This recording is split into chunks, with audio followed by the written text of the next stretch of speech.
The following is a live sports event featuring the Abernathy Antelopes or Lady Lopes. This broadcast is a presentation of the Abernathy Sports Network and may not be altered or used in its entirety without the written consent from the Abernathy Sports Network.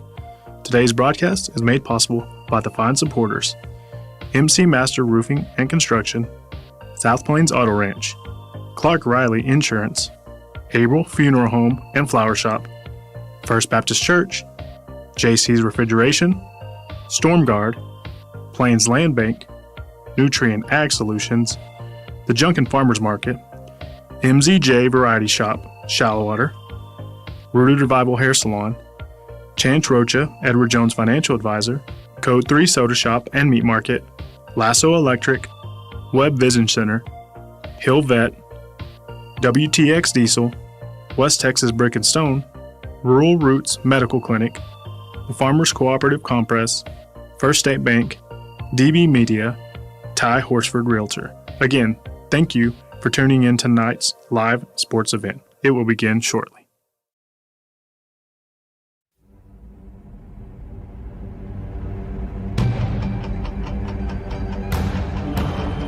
Quarter.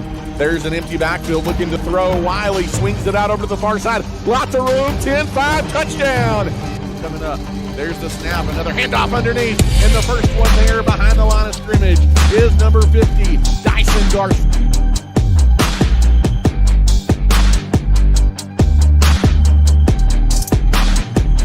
Sideline. Fake that's actually the snap to Micheletti. Micheletti takes off. He may have his second touchdown of the night, and he does. Colt Micheletti from 28 yards. Riley 3 receiver set. There's Rolando in motion. He gets the pick, and he hits the hole hard. He's into the red zone. He's carrying tacklers. He's Superman into the end zone. Rolando Martinez on the second.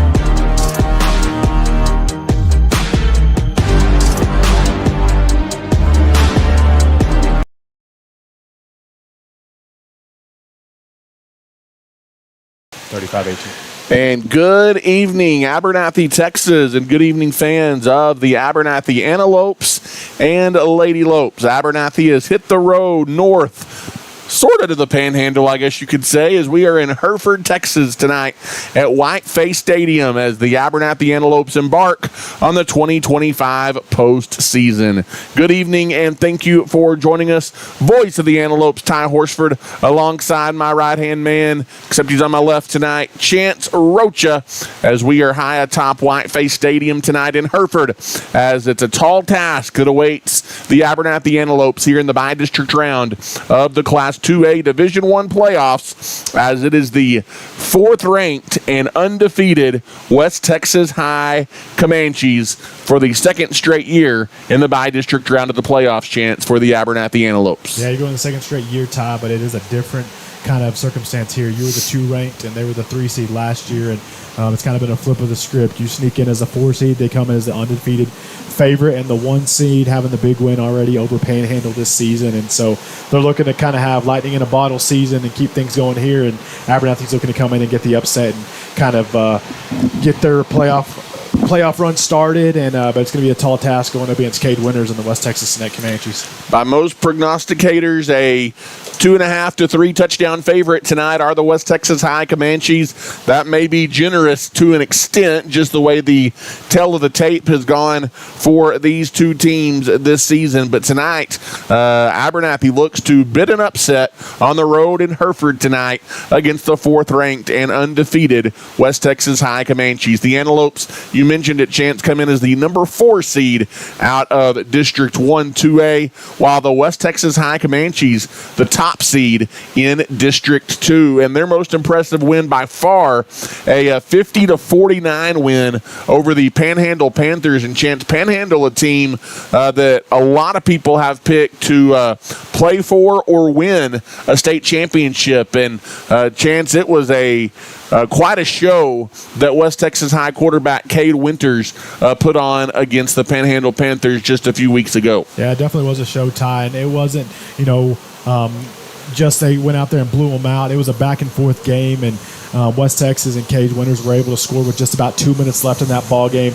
They go ahead, they get the 2-point conversion to go up 50-49 with 2 minutes left, and then they get a big turnover right before the clock strikes 1 minute, and they kind of hold the ball and stall them out the rest of the game. But that's a big game to go up against a Panhandle team who's been averaging almost 60 points a ball game. But this West Texas team isn't anything to slouch at. You know, like you said, Winters had 360 yards and 7 touchdowns, as well as running in 4 2-point conversions against that Panhandle team. So they use him quite a bit. There is some other playmakers on their team, but everything starts to that quarterback, Cade Winters. And really, Chance, West Texas, they're solid on both sides of the ball, scoring 50 points per game on offense while giving up just 16 points per game on defense, as the Comanches have really, with the exception of a couple of games this year, won in lopsided fashion. They did have a close game a couple of weeks ago to Spearman, 21-19. So, Chance, we'll follow it here tonight, but the Abernathy Antelopes getting ready to battle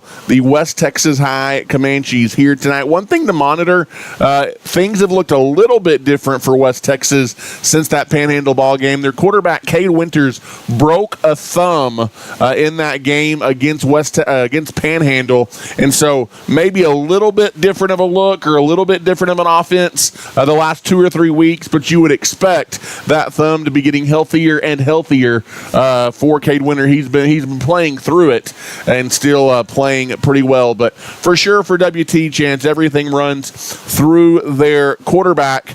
And as we switch gears and talk about the Abernathy Antelopes, Chance, I think Abernathy, it's obviously a season that maybe is a little subpar compared to what the expectations were coming in.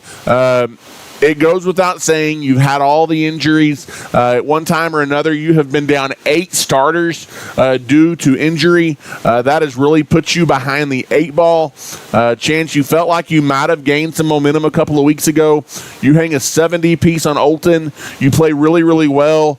You felt like you had some momentum going on the road last week to Post, and then Post just absolutely dominates you all over the field, 38-0. And so it's been a very inconsistent regular season for the Antelopes. Again, they are 5-4 overall on the season, and they finished the 4th place team.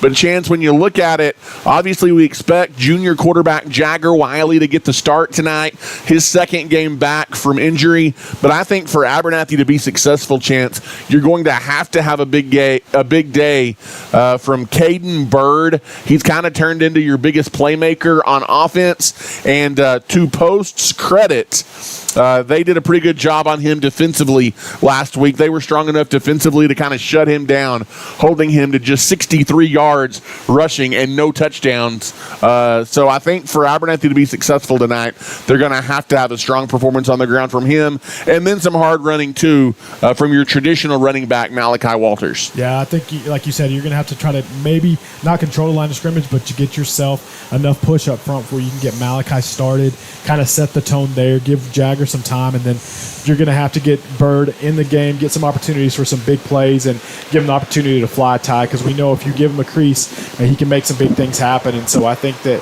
if you're looking at it from a standpoint of what the Lopes want to do, it's going to be to strike early and get their playmakers the ball quick. As both teams getting ready to come out for the coin toss tonight at Whiteface Stadium. The Abernathy Antelopes wearing their all whites trimmed in maroon.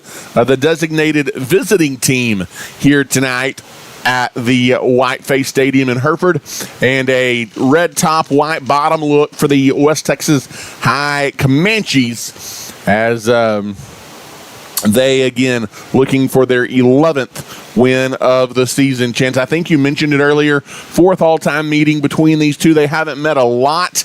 They obviously met a season ago, but before that, it was back in the 80s when they met back-to-back seasons. Abernathy 2-1 all-time against the Comanches. But traditionally, Chance, these teams from the Panhandle, your West Texas and Spearmans and Childress and Canadians and Stratfords, all really just hard-nosed, tough programs that they want to beat you up front, and that's going to be the case tonight for WT.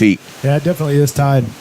like you mentioned, you kind of traded back-to-back blows in the 80s. You got one, they got one, and then you get the most recent meeting. So let's hope the Antelopes can find some magic here tonight and maybe get that winning streak to 2 here in the by-district round. As we are rocking along here on the West Texas Brick and Stone pregame show tonight, prior to the kickoff of this Class 2A by-district clash between the Antelopes and the West Texas High Comanches. Chances we take a look at our MC Master Roofing and Construction keys to the game tonight. We've already kind of talked about it. You're going to have to establish the run. You're going to have to be able to run the ball. You know, a decent performance a week ago for Malachi Walters in the backfield. He ran for just over 100 yards last week against the Post Bold Gold. That was kind of the lone bright spot. But again, we talked about Bird back there as well. And then Chance, we talk about it all the time.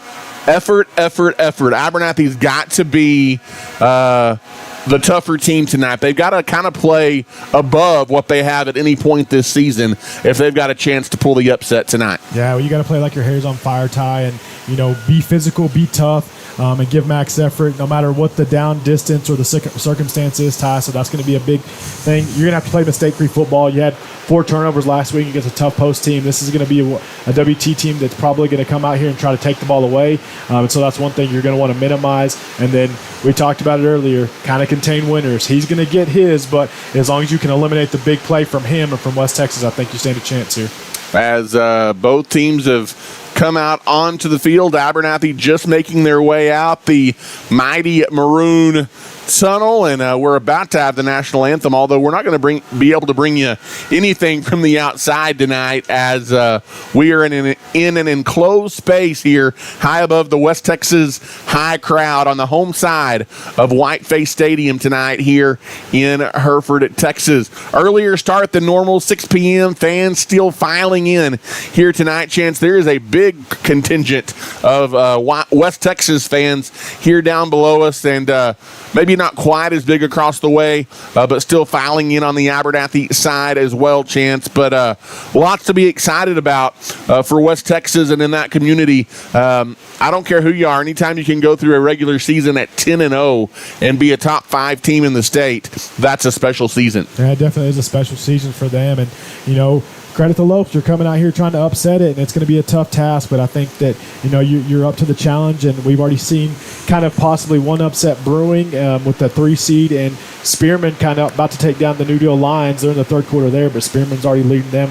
And I think the scoring update there is 35-14. So it can be done, Ty. Those lower seeds can come out here and punch the higher seeds in the mouth. Well, you saw it a year ago as Abernathy advanced to the second round of the playoffs, Chance. They played a Cisco team who was the number 4 seed out of their district. Not only did they get an upset over a top seed in the first round of the playoffs, they came out in the second round and kind of gave it to you on the chin as the number 2 seed.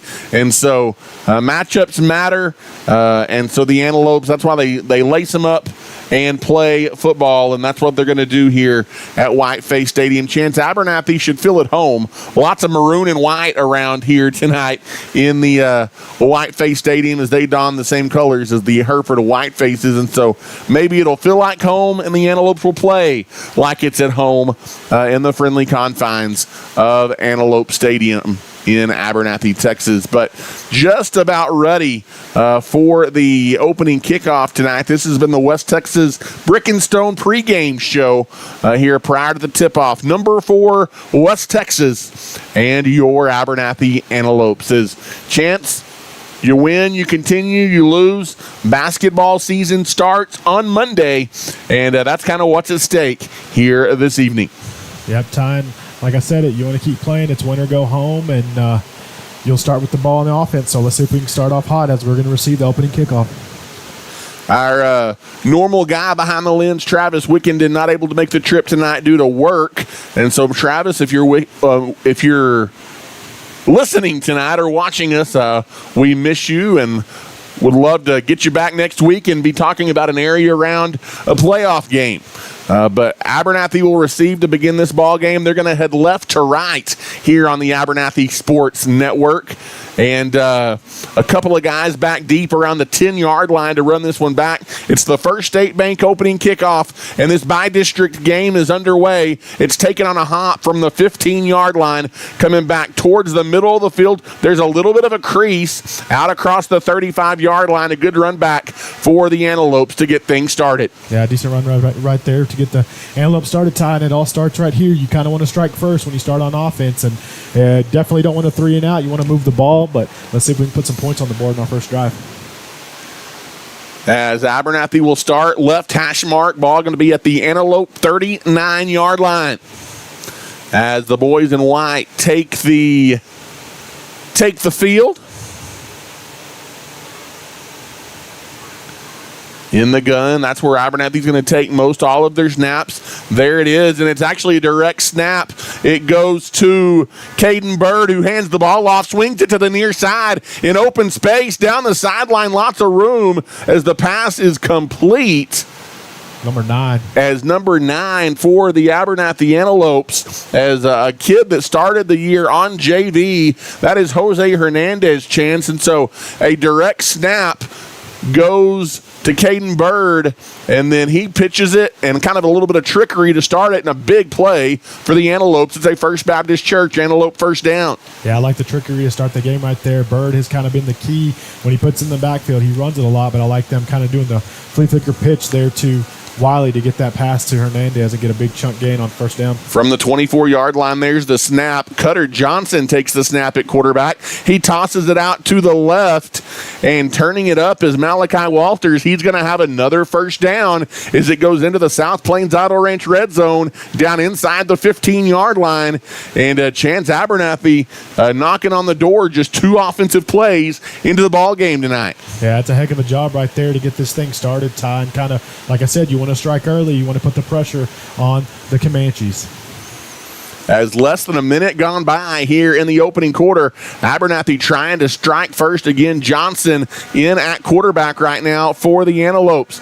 He takes the snap, handoff goes towards the middle, and there's a little bit of a hole down inside the 10 to about the 9. Good blocking up front there by number 52 for the Antelopes. That is Ryan Hillis leading the way, a gain of 3. It'll be 2nd and 7.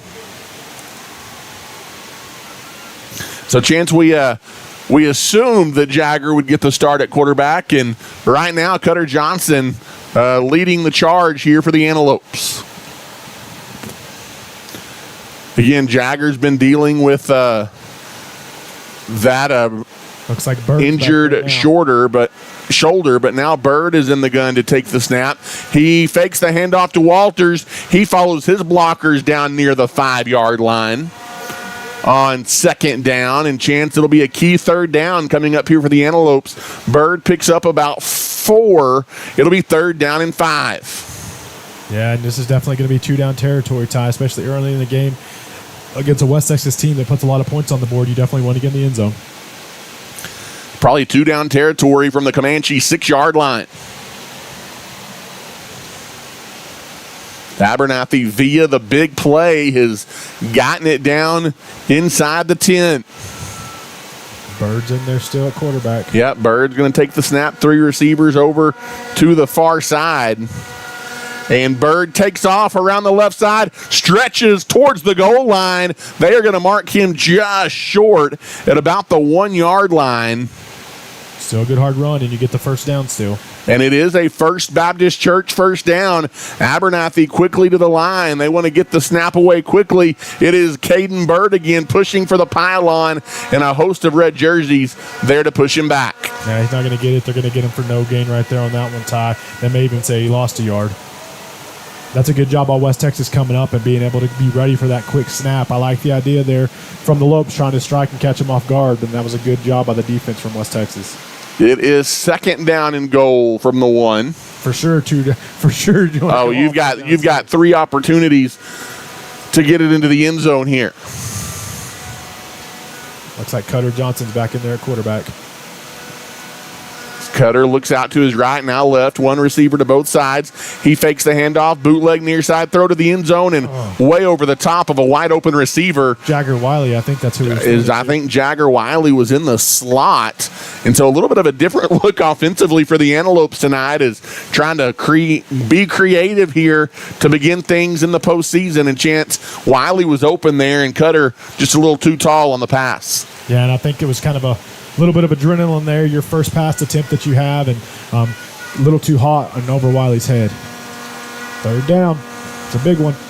This might be a free play. It's good thing it's a free play because Abernathy fumbles the snap. It looked like it was a low snap and may have hit Johnson in the shins there, but definitely don't want that. Good thing they jumped off sides because that could have spelled trouble. And so that'll get you about a yard or so. It'll be half the distance to the goal here for the Antelopes. We'll do third down again as that moves it inside the one. Chance Abernathy has got to find a way to get one into the end zone. Just over 3 minutes on this opening drive here for the Lopes. West Texas fans down below us making all kinds of noise. Jaggers there. In the gun is Cutter. Handoff goes to Malachi Walters. Left side. Touchdown. Sound the alarm. It's a code 3 Abernathy Antelope touchdown. Number 20, Malachi Walters from a yard out punches it in. And the Abernathy Antelope chant something they did not do a week ago against Post. They strike early and find the end zone. Yeah, they strike early right here. It's all set up by that big play from the snap to Bird and the pitch to Wiley and the big throw to Hernandez, and you kind of run it down in there close, and you get him with the penalty to get that extra down, and Wiley knocks it in and makes it 7. Wiley's PAT is good. And with 8:20 left in the first quarter, Abernathy on the board first against number 4 West Texas High. It's 7-0. The Antelopes lead. We'll take a timeout and come back. You're listening to Abernathy Antelope Football. Something new has taken Abernathy by storm. Code 3 Soda Shop and Meat Market is locally owned by first responders and offers fresh salad and deli options for lunch or dinner, any drink combination under the sun, and the freshest beef around. We are open 7 a.m. to 7 p.m. Monday through Saturday and are ready to serve you. We are a faith and family first business and are proud supporters of our Antelopes and Lady Lopes, as well as a title sponsor on this broadcast. Come see us in the Red Barn on the north end of town.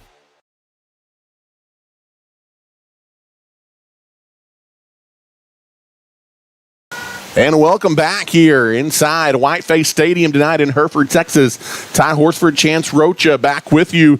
And how about the Abernathy Antelopes? They've struck first and they lead number 4 WT here on the road 7-0 to begin this Class 2A by-district playoff matchup.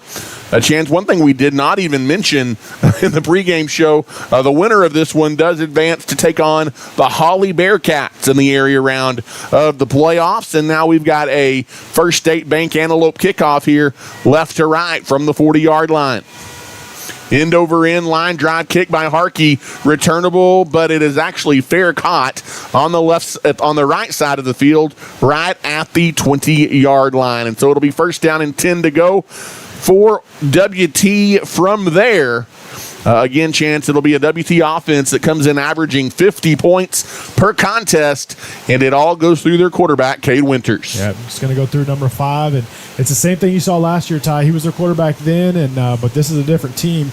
They've kind of found something here so far this season, and they're hoping to stay hot, but let's see if the Antelope defense can rise to the occasion and kind of play off some of that momentum that we just had on offense. From their own 25-yard line, it'll be the shotgun jumbo look. Handoff goes to number 7 right in the middle of the field. That is Kelby Sherwood, who gets his first touch of the night, and Sherwood takes it for a gain of 3. And there is an Antelope slow to get up at the end of the play. Not sure who that is. I think he's going to be able to get up. I can't see the number, though. And you hate to see that on the first play of defense, though. It'll be second down and 7 when we come back to play here, but it's been a far too common occurrence for an injured Antelope to be down on the field here in 2025. Yeah, it definitely has been. And again, not sure who that is. Don't want to speculate. Yeah, not sure who it is either. He has taken his helmet off, and it looks like they're looking at his lower body, but not sure what it is. And we've got 8 minutes and 10 seconds left to play here in the first quarter tonight. Let's go ahead and take an injury timeout and come back. You're listening to Abernathy Antelope football on the Abernathy Antelope Sports Network. Rooted Bible is your local faith-based salon that is rooted in Christ and built on community. A fresh, peaceful space for everyday hair, confidence, and connection. Whether it's a kid's cut, a men's trim, or a full highlight, stylist Hannah Rocha and Sierra Contreras can take care of you. With a heart for people and a passion for purpose, they are proud to serve the community of Abernathy and West Texas. You can find them on Facebook or stop by and see them at 203 Avenue D in Abernathy to schedule your next appointment. And welcome back here inside Whiteface Stadium in Hereford as the injured Antelope being helped off across the way. And again, just the way things are situated, we haven't been able to get a number on who that is over there. And so we'll keep an eye on that as we move along tonight. Second down and 7 as we come back to play here for the Comanches. Winters, again, the handoff to the middle, and Abernathy, a game tackle right near the line of scrimmage, maybe a gain of 1, and that is going to be it. That's a good job up front defensively by a host of white jerseys. Yeah, it's a good job right there, and you're doing a good job of stuffing it up the middle, Ty, but that's what this Comanche team will do. They'll kind of lull you to sleep right up the middle, and they'll try to get something around the edge with Winters or maybe an end around with number 44, Bryant. So just kind of keep your zones and keep your areas if you're the Antelope defense. Under 8 minutes to play here in the first quarter. Again, Winters maybe a pass in the shotgun. 2 receivers. Now it's an option look for Winters coming near side, trying to get the edge. He does 35-40, and he's run out of bounds. But, Chance, that's a first down for the WT quarterback, Cade Winters. And he's dangerous when he gets to the edge. Yeah, he definitely is, Ty. And he's one of those ones that, like I said, they lull you to sleep and make you think we're going to go up the middle, and then they'll fake it, and they'll do that option pull-out just like they did right there and get a big chunk yardage for the first down.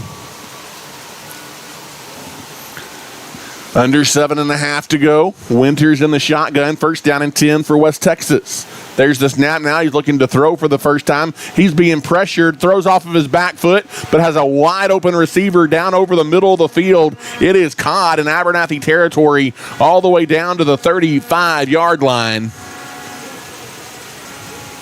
As that's a big gainer and another West Texas first down. And they kind of lulled you again. They did the fake, and he dropped back, and they just had a guy running a shallow drag across the middle of the field and kind of went free. The safety wasn't on him, and you didn't have a corner or linebacker on him, and they get a big chunk play right there, Ty. So they're trying to go fast and answer the call. 2 receivers to the near side as Winters takes the snap, hands it off to the middle. And it's a gain of 4, maybe 5 yards. So I'm having a hard time seeing some of those WT jerseys. I think that's number 6, I believe. And that would have been Carson Bauert, if that's the case.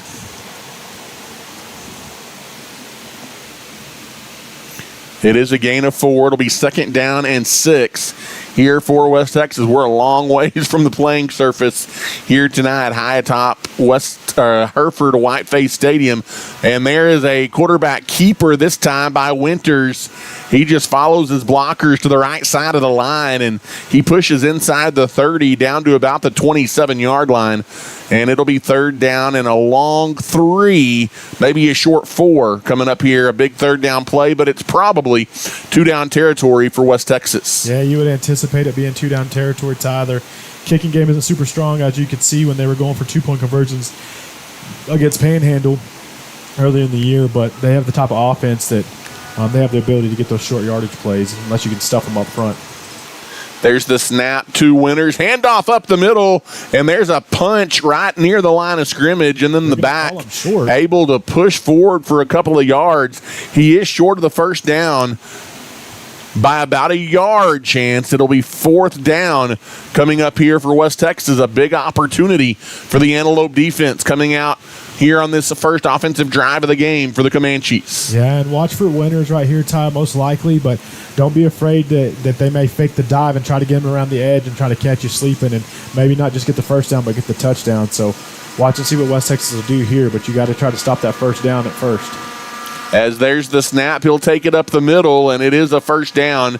Didn't get a whole lot, but you called it, Chance. It wasn't around the edge, but Cade Winters on the quarterback keeper takes it right down near the South Plains Auto Ranch red zone, and it'll be first down and 10, a fourth down conversion for West Texas. Yeah, he didn't need a lot, and this West Texas team isn't going to do anything fancy, Ty. They're just going to try to abuse you in certain areas up front and then try to find a big gap, and so this Antelope defense is going to play hard in the trenches all night long, and so we'll see who can last, their front or our front. We're nearing 5 minutes to play here tonight in the first quarter from Whiteface Stadium in Hereford.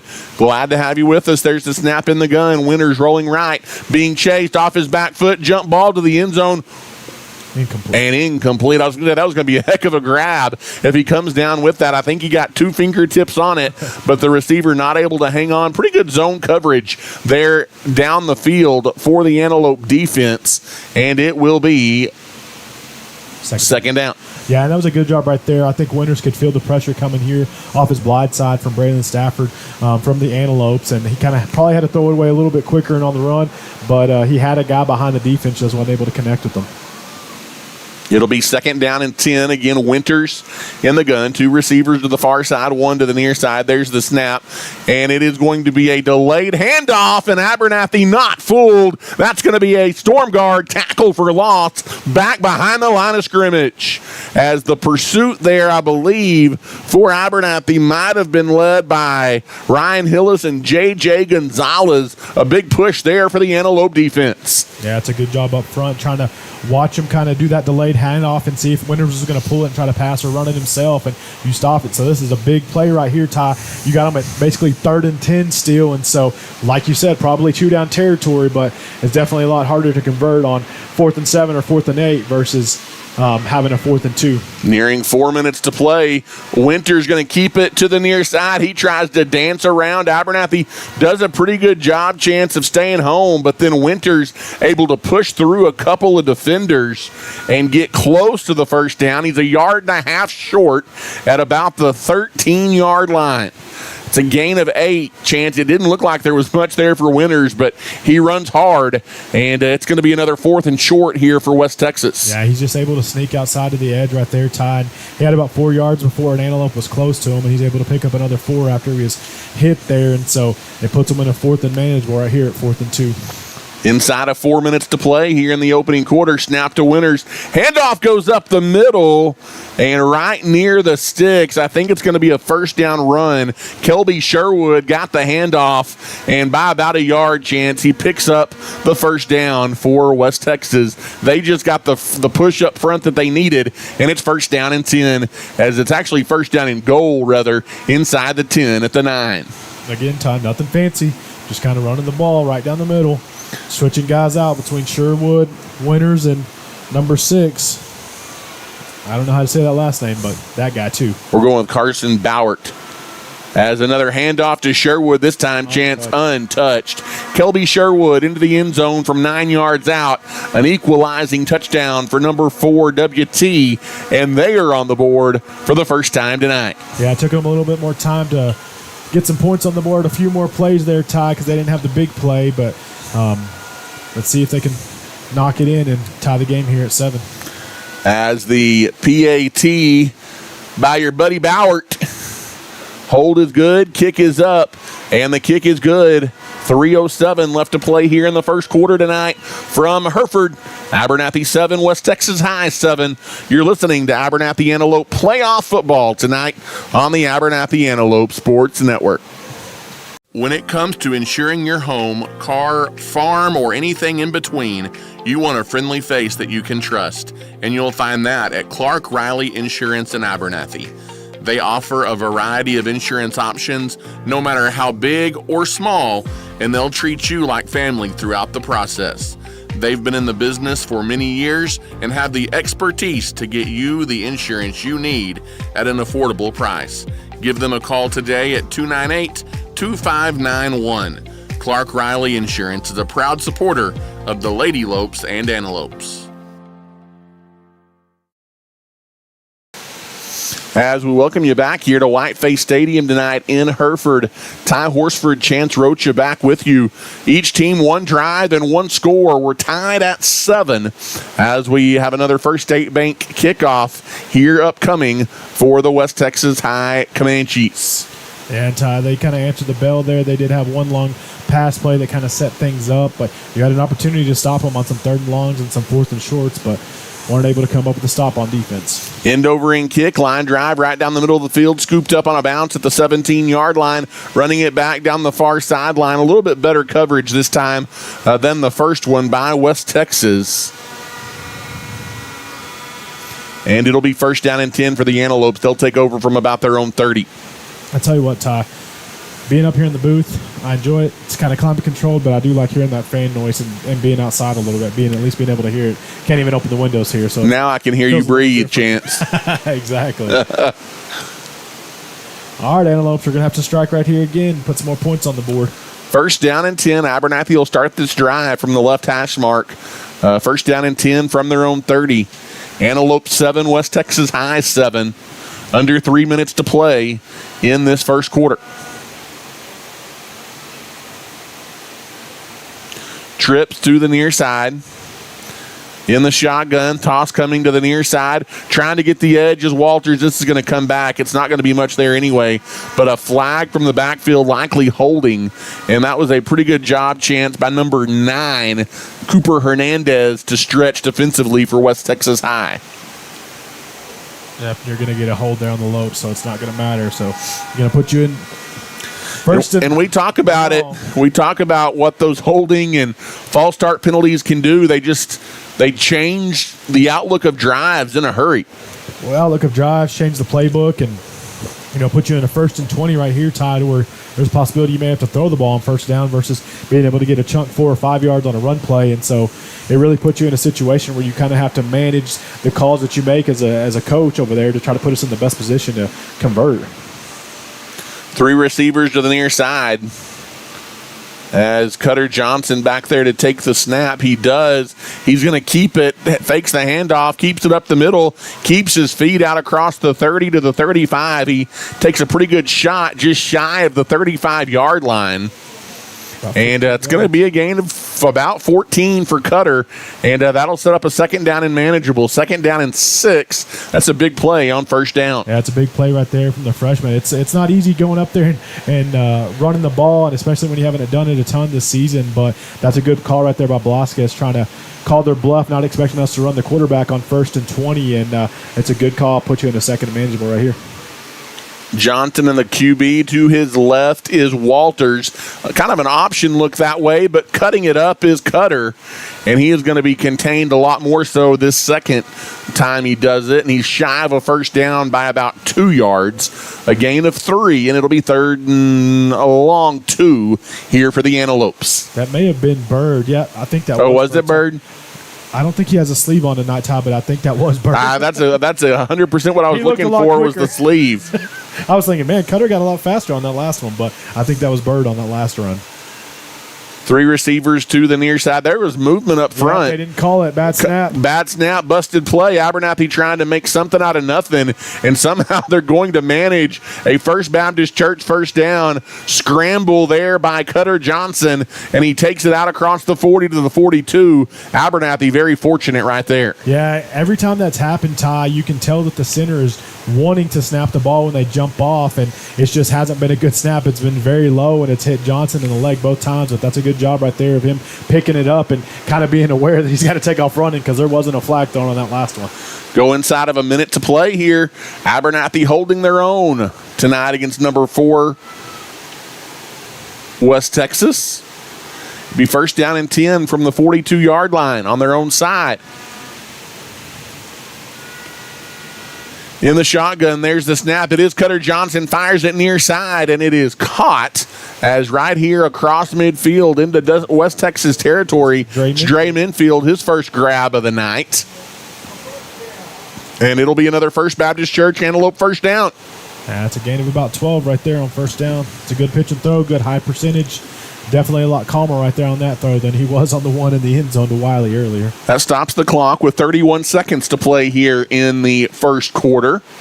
Again, with West Texas and Abernathy knotted at 7 here tonight from Hereford. Glad to have you with us on the Abernathy Antelope Sports Network. Abernathy again to take the snap from the shotgun, and it was false start on us. And it was Caden Bird to take the snap that time, Chance. But movement up front, Abernathy overcame the holding penalty. Now they're going to have to overcome a false start penalty on first down. Yeah, and I think that was Johnson. He was out there in the slot, and I think he's the one that jumped right there, and he's probably kicking himself.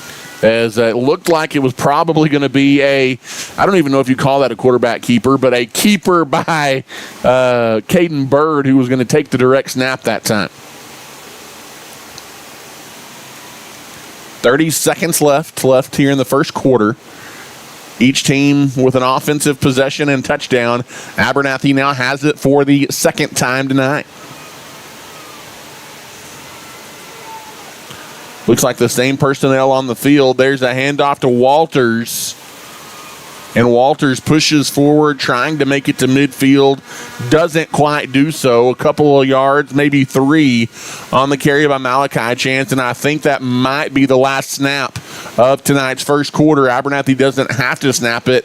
I don't assume that they will. And that will take us to the end of the first quarter tonight from Hereford, with Abernathy and West Texas High tied at 7 in this Class 2A Division I by district playoff. We'll be back as you're listening to Abernathy Antelope Playoff Football on the Abernathy Sports Network. Buying a car can be daunting, but not if you let your friends at the South Plains Auto Ranch help you with the process. Offering great deals and in-house financing on used cars, Austin and his team need to be your first call when you are looking for a new ride. Come see us on the south end of town today or give us a call at 806-298-2200. South Plains Auto Ranch is a proud supporter of the Antelopes and Lady Lopes and wish them the best of luck.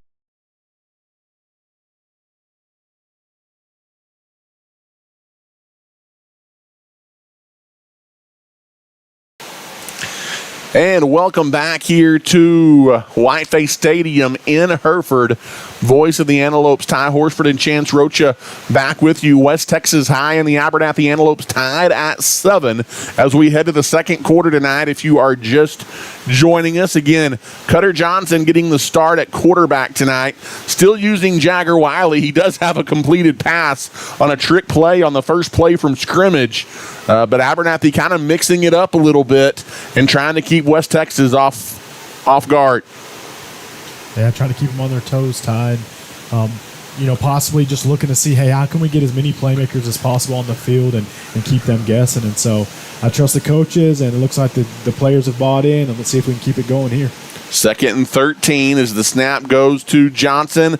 His pocket collapses. He swings it out to the near side. Wiley the grab. Jagger, his second catch of the night inside the 40. That's really close to a first down. Yeah, they're going to give it to That's a gain of 13 in a First Baptist Church Antelope first down chance.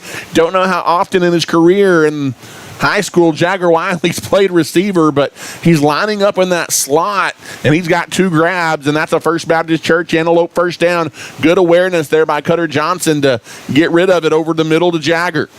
I'll take it, Ty. Inside the 40, down to the 38-yard line.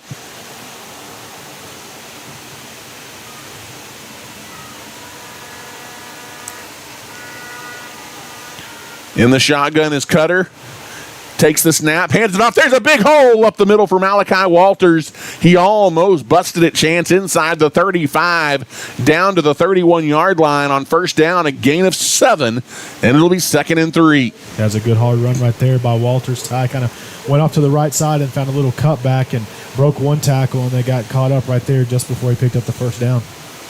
2nd down and 3 as we go inside of 11 minutes to play here tonight in the first half from Hereford.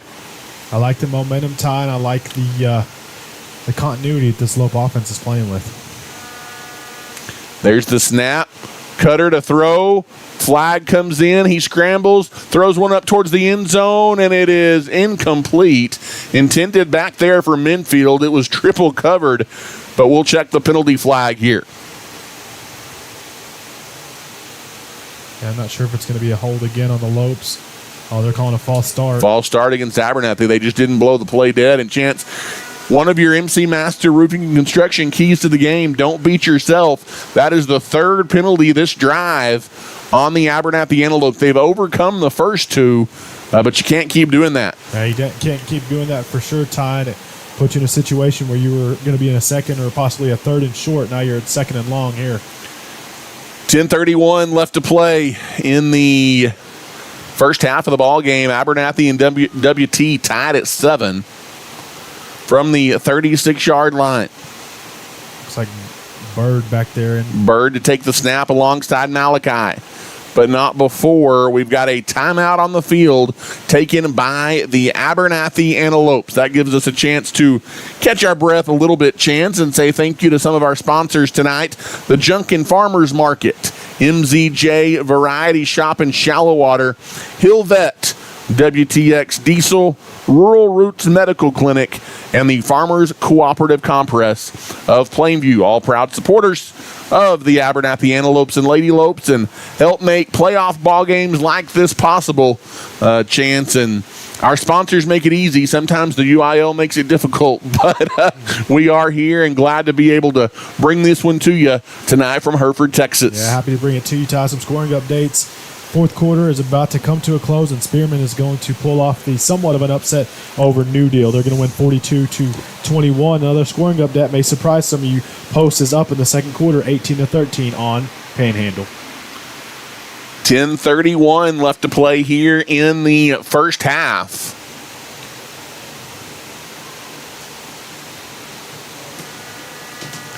Abernathy facing a 2nd down and 8 out of the timeout. 3 receivers to the near side, empty backfield. There's a keeper up the middle by Caden Bird. He dashes inside the 30 down to the 27. They're going to call him short, Ty. I thought he got it. And that's not a good spot. They're going to call him, I said the 27. They're going to say he's down at the 29. Yeah. That's a yard short of a first down and a gain of 7 officially for Caden Bird. But tell you what, man, he's a dart, and he hits those holes in a hurry. Are we doing sideline warning? Is this what just happened? They said they just called. I don't know what they just called. But they didn't get a flag. It may have been a warning, though. 3rd down and short here coming up for the Antelopes from the 29-yard line of West Texas. 2 receivers to the far side. Looks like Bird again. Bird to take the snap. He is again going to keep it around the right side. He had the first down and then kind of took a step back, Chance, and they may mark him short here. That's, again, with the spot there. I'm not sure. They may say he'd be right at the line, but a janky spot is going to bring up 4th down in inches. I thought for sure Caden was going to pick up the first down right there, but a big play here for both the WT defense and the Abernathy offense trying to keep their offense on the field here. Yeah, you definitely want, when you're on this side of the field, this is where we kind of ran into a situation against post. You'd get down here just past the 30 and kind of get stymied, and you don't want to do that here, especially in a big playoff game. From the 28-yard line. Looks like you got jumbo personnel with Hernandez on that far side and Malachi Walters beside Cutter Johnson.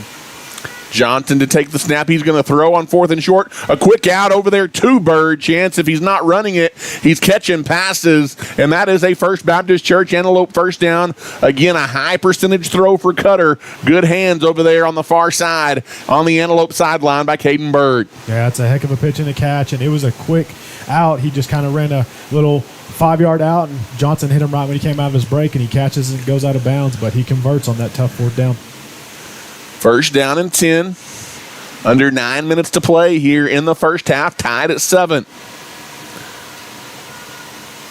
As there's the snap, handoff coming near side. Walters stutter steps, makes a nice move inside the 20-yard line down to the 15. And I tell you what, Chance, the last couple of weeks, he was the lone bright spot against Post a week ago. He's running the ball really hard. He gets downhill, and on first down, that is a gain of 8 yards from Malachi Walters into the South Plains Auto Ranch red zone. And you'll take that right there, Ty. He was kind of almost stopped at the line of scrimmage, and he just makes one little cut. He's able to pick up 6 extra yards and get you a good second and manageable right here.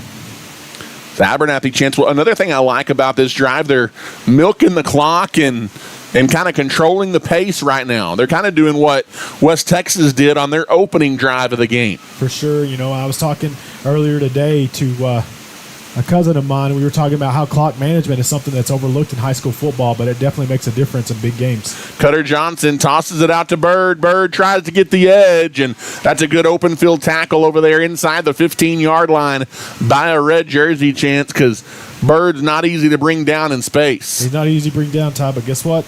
Bird did his job. He moved the chains, get you a fresh set of downs. First Baptist Church, Antelope first down nonetheless. Didn't need much, didn't get much, but got enough to move the sticks down to the 13-yard line, first down and 10. So we go down inside of 7:45 to play here in the second quarter. It's like Bird and Johnson are both in the backfield here. In the shotgun, there's the handoff to Bird. Bird breaks a couple of tackles, Chance, right at the line of scrimmage and dashes down near the 5. That's a tough run by Bird. Yeah, they're going to give him 7 right there. And for a guy who typically tries to get to the outside, for him to run up the middle like that, that just shows his grit and his ability to make plays. And it'll be second down. Abernathy, they still can get a first down, Chance, inside the 3-yard line. We talked about eating up that clock, keeping Cade Winters and that Comanche offense off the field is very important. Under 7 to play here in the first half. There's the snap. Handoff goes to Malachi. Walters pushing, and he gets pushed back by a host of red jerseys right near the line of scrimmage, but he pushes for a couple, and it's going to be 3rd and short. Yeah, 3rd and 1. Malachi picks up a tough 2 yards right there, but again, keep eating up that play clock. So we're nearing the midway point of this second quarter tonight. I like the rhythm that we're playing with here, Ty. Feel the rhythm. Feel the rhyme. Name that movie. Except it's not bobsled time. It's football time here tonight. Big play. 3rd down and short. Ooh, that's a free play, or should be. Flag comes in, and it's going to be the keeper. So you're going to get the first down regardless. Yeah, that's going to be a free first down, as jumping off sides there was West Texas, and the flag flies from the far side official. And there's the encroachment call, Chance. A First Baptist Church first down via the penalty, and it's first down and goal. Abernathy knocking on the door. We'll definitely take it, Ty. I'm not sure, but Cutter Johnson must have a pretty good hard count. He was able to draw them off sides like that, because that's one of those things the West Texas Synnet coaching staff is probably going to talk about and say, hey, when you're up there and it's short, they're going to try to hard count us. We're going to have to fix that. But, hey, if it keeps working, we'll keep doing it. As under 6 minutes to play, Chance, Abernathy's had the ball this entire second quarter. First down and goal from the 2. Abernathy trying to retake the lead on number 4, West Texas. Bird in the gun. Bird to take the direct snap. He is going to keep it untouched. Sound the alarm. It's a code 3. Antelope touchdown. Caden Bird finds the end zone, and the Antelopes are back in front. Antelope's back in front right there, and Jagger Wiley will trot out here and see if he can make it an even 7, or I guess an odd 7, and give us 14, but good job right there. I love the Antelope offense on that drive, Ty, just methodically going down the field, eating up tons of clock, and putting points on the board. As Abernathy is retaking the lead here on the road in Hereford. As Jagger Wiley's PAT, the hold is good, the snap is good, the kick is up, and the kick is good. And with 5:34 left to play until the half, Abernathy leads West Texas High 14-7 in this bi-district round of the playoffs. We'll take a timeout and come back. You're listening to Abernathy Antelope Football. As one of Abernathy's longest-standing institutions, First State Bank is proud to meet a full scale of banking needs in Abernathy and the surrounding areas. We are family-owned and operated and have been for many years. We are the people you see at the grocery store and go to church with, and we pride ourselves on being your friend in the banking business. Come see us today. We are wishing the Lopes and the Lady Lopes much success this season.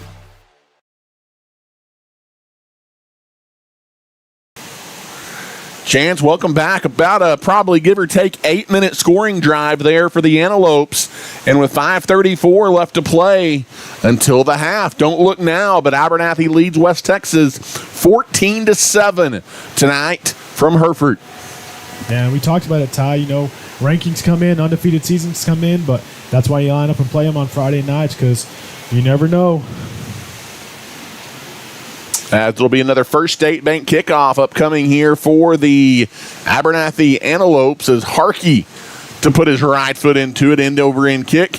Bounces kind of in no man's land, but then it is going to bounce out of bounds and draw the free kick flag. Chance, we have a lot of those.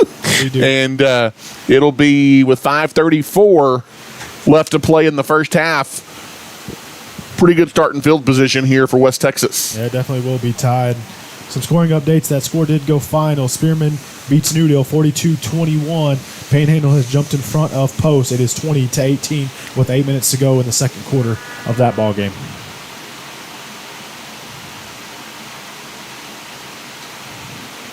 $5:34 left to play in the first half here on a Friday night from Cowtown. Sort of. Not the Cowtown you know and love, but smells like cows, if nothing else, here in Hereford. Some people would say that smells like money, Ty. Absolutely, 100%. 5:34 left as WT takes over. There's the snap to Winters. He's going to keep it to the near side, and he darts up the middle, and he's tough to bring down, ping-pong balling himself off of defenders out across the 40 to the 41, and that's a gain of 11 for Winters and a first down for West Texas. Hey, he got a good spot right there on that forward progress, but you said it, Ty. Cade Winters, he's tough to bring down. He's usually going to get you 4, 5, or 6, and if you try to get one guy to bring him down, he's probably going to pick up another 4. And so, good hard run right there by Winters, and those Antelopes are going to have to play tough up front. As we near 5 minutes left to play, kind of a staggered 3-receiver set to the near side as Winters takes the snap, a screen pass, almost got it in the backfield, but then turning it up and staying in bounds is number 10 down the sideline for West Texas High. That is Colin Bryant. Another first down, and that's a big play inside the 40 down to the 37. Thought he might have stepped out of bounds, but official right there says he kept his feet in. First down and 10 as WT's got it down to the 37-yard line. Yeah, wasn't anything fancy. It was just a nice little tunnel, bubble screen, whatever you want to call it. He picks up the rest. Handoff going towards the middle as you had number 7 Sherwood, but he breaks a couple of tackles and then gets into the second wave of defenders down inside the 30. He's close to another first down, a gain of 9 by Kelby Sherwood, and it'll be second down and 1. Man, that was, we had some bad spots. I thought he had got the first down on that one, Ty, so that wasn't a great spot, but hey, it's going to help out the Antelopes. As that moves it down, right hash mark to the 28-yard line. The Comanches aren't taking their time, Ty. I think they're thinking about scoring. In the gun, there's the handoff again to Sherwood, and Sherwood stiffened up right at the line of scrimmage. Got a yard. That may be enough to move the chains here. Yeah, if he got a yard or two right there, Big J. Karkey was able to wrap him up just after he got past that first down marker. And it is a first down for West Texas. Down to the 26-yard line, 3:42. The clock rolls here left to play in the first half with Abernathy leading the Comanches 14-7.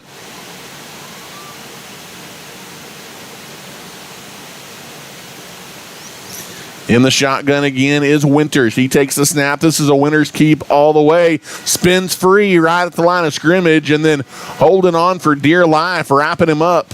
There was an Antelope. That might have been Jagger Wiley that came over there to kind of help make a nice defensive play. And it will be a gain of 4 nonetheless for Winters. It'll be second down.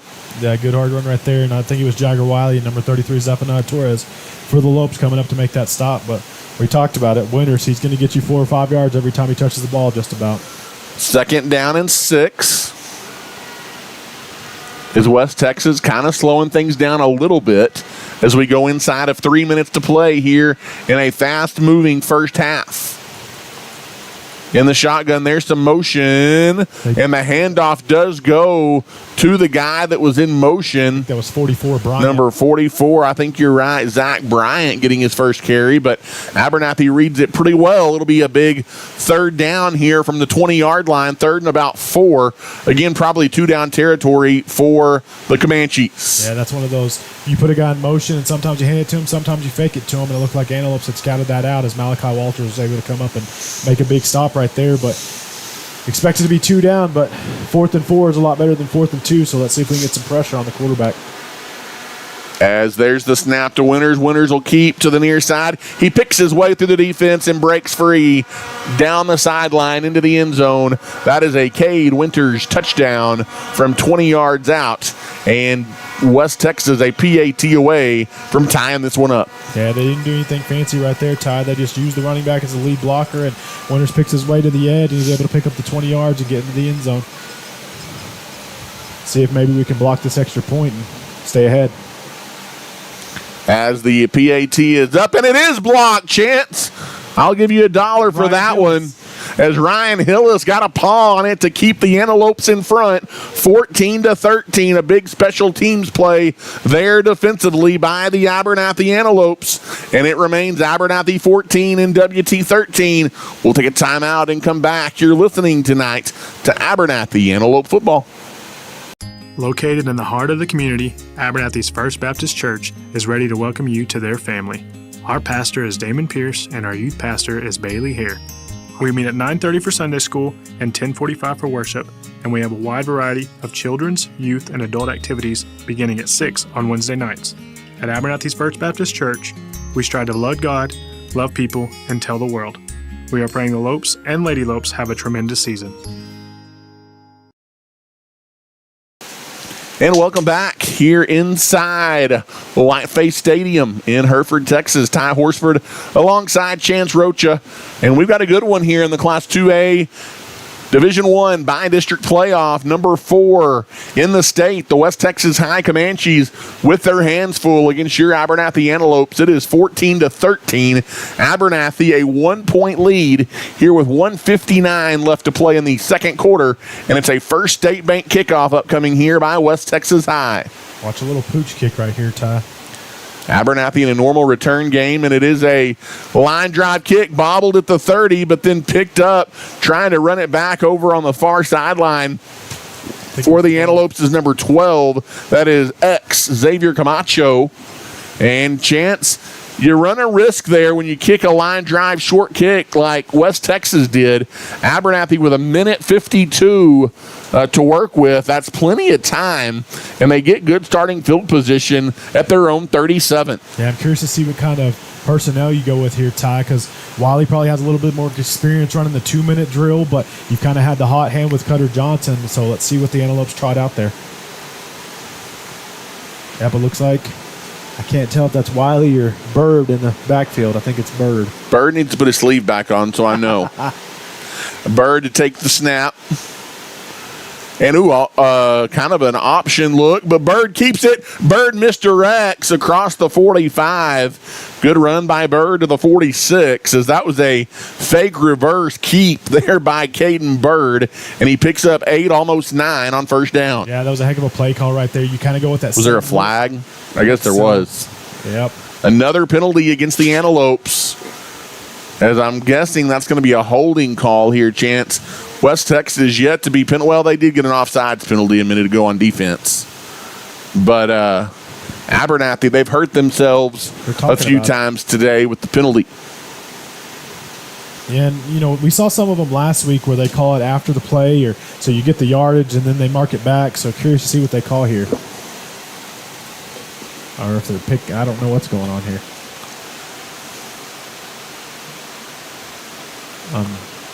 As they are going to mark it back, I think. Yeah.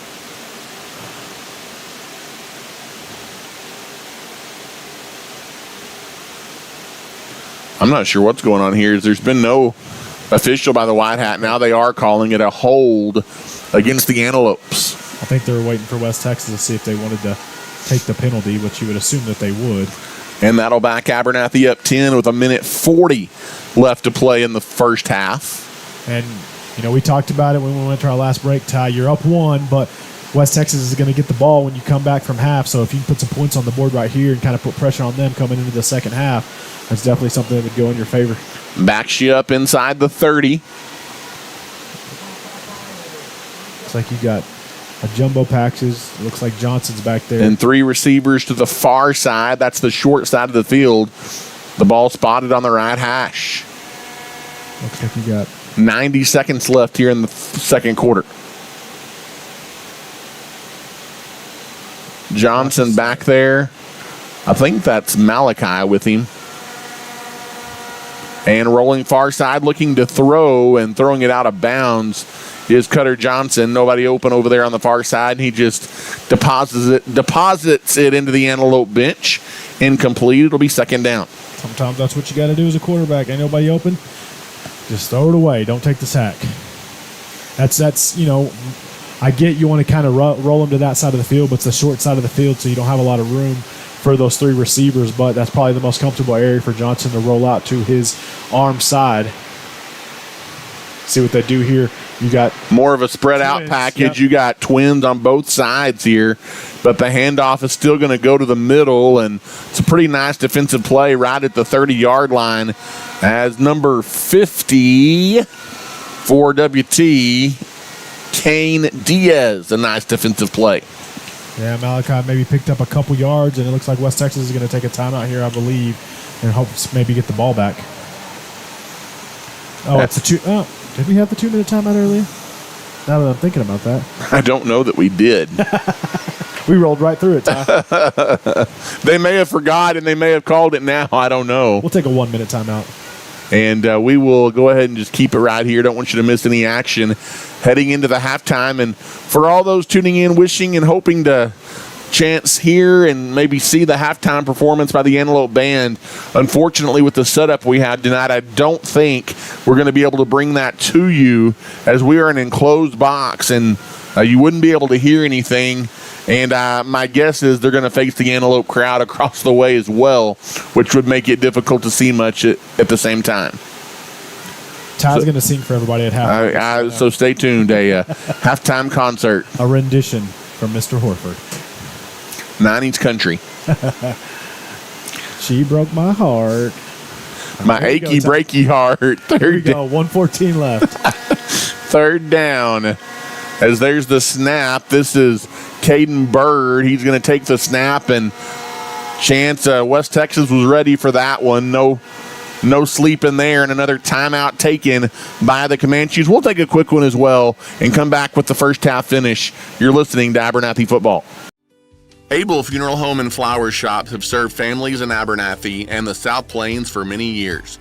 Todd, Jackson, and the team at the funeral home will handle all of your funeral planning needs with sensitivity and compassion, while the fine folks at the flower shop can help you with all of your flower and gift needs. They are family owned and operated and are proud to be members of the Abernathy community. Come see us today near 16th Street and Avenue D, or give us a call today. Go Lopes. And welcome back here inside Whiteface Stadium tonight in Hereford for the second straight year, playing host to the Class 2A by-district playoff between West Texas and the Abernathy Antelopes. We've got a good one here tonight as Abernathy leads number 4 WT 14-13. And Chance, they are going to be facing a fourth down. They're going to punt the football away, and I bet you West Texas comes after this one. They might. As they're not, as it's a pretty good kick there by Torres, and it carries the return man back inside the 35-yard line for West Texas. And so now, Chance, it's a fair catch made there. You're defending the big play with 61 seconds left to go until halftime. Yeah, just about a minute to go right here, Ty. We kind of talked about it earlier. You don't want to put yourself in a situation where you're kind of trying to come back and get in a scoring battle. So if your defense can hold right here, you get in the second half, make some adjustments you need to make. But, right there, you would probably want to put points on the board. You kind of had some play calling that you get messed up by the penalty, and it kind of put you back, so it probably put you behind the 8 ball. And so you went really conservative. And so let's see if the defense can step up right here and keep the Comanches off the scoreboard. This may ultimately end up being the drive of the game tonight either way. as West Texas has kind of played catch up with the Antelopes all night long, even though it's been close. Winters to throw. Steps over the middle, has a wide open receiver chance and dropped a touchdown pass. It's off the fingertips of number 44, Zach Bryant.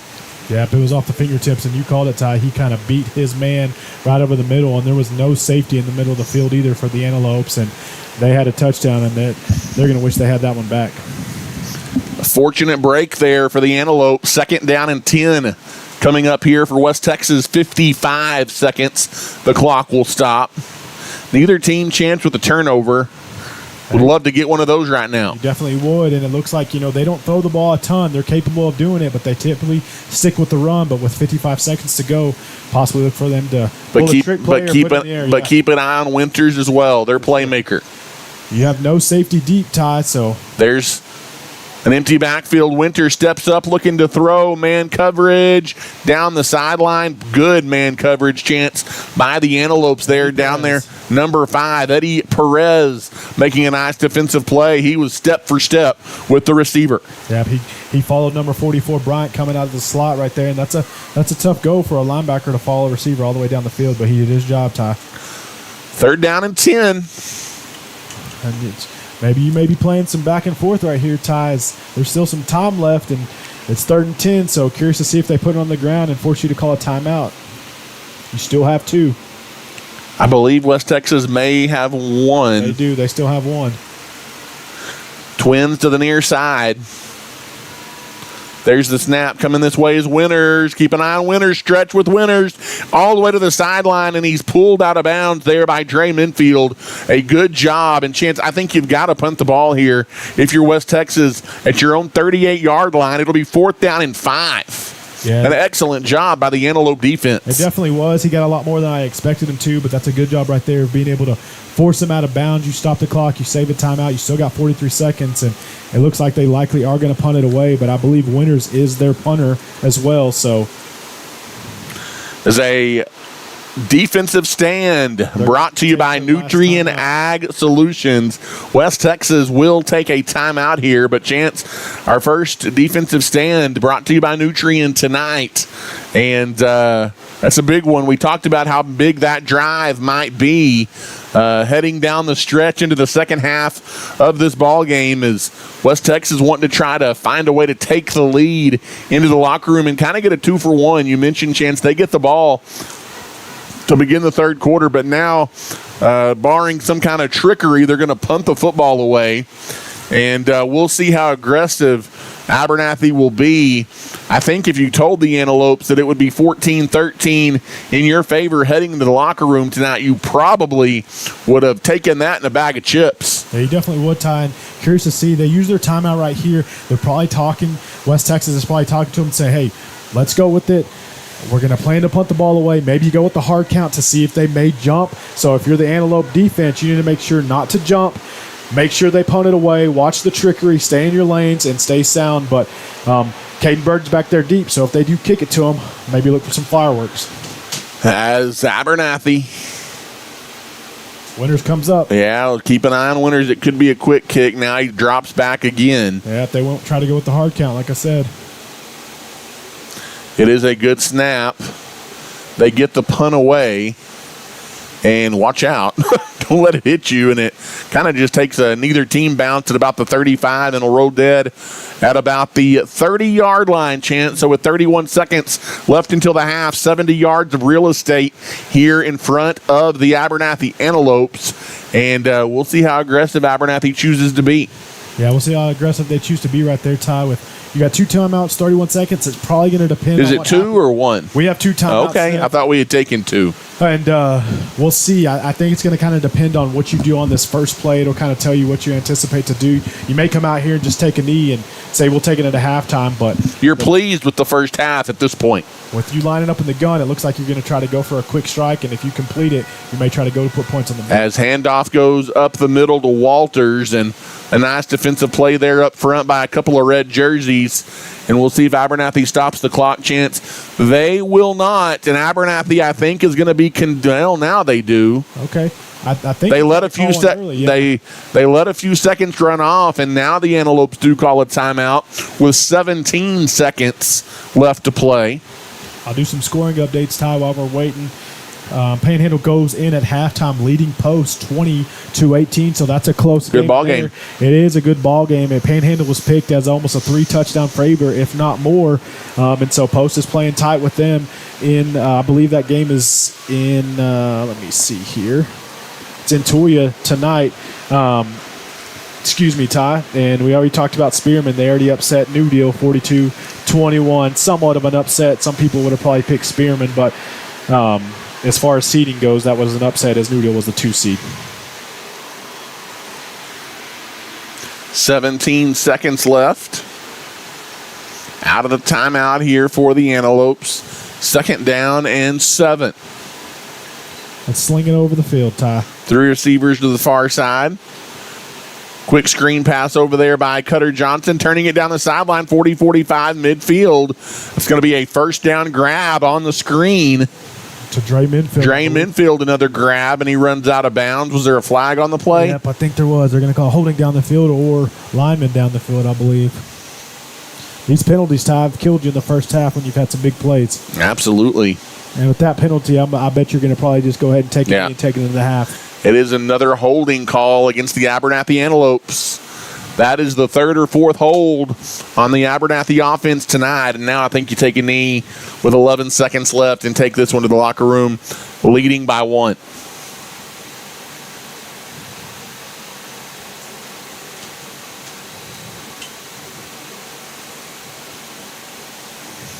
From their own 29. Take one shot at it. 2nd down. 2 receivers to the near side, 2 to the far side.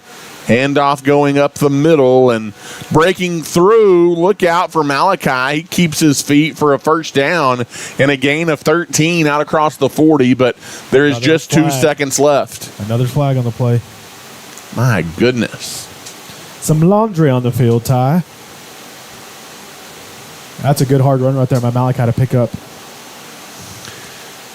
Would be a First Baptist Church 1st down, but they're going to call another penalty against Abernathy. Oh. Face mask. Oh, no. So you may. It is against West Texas, and so that should be from the end of the run. It is. And so that's going to cross midfield, and that should chance give you the ball about the 40. They just called it a 5-yard face mask? Did they call? Well, he signaled personal foul. Yeah, so I think he's marking it off more.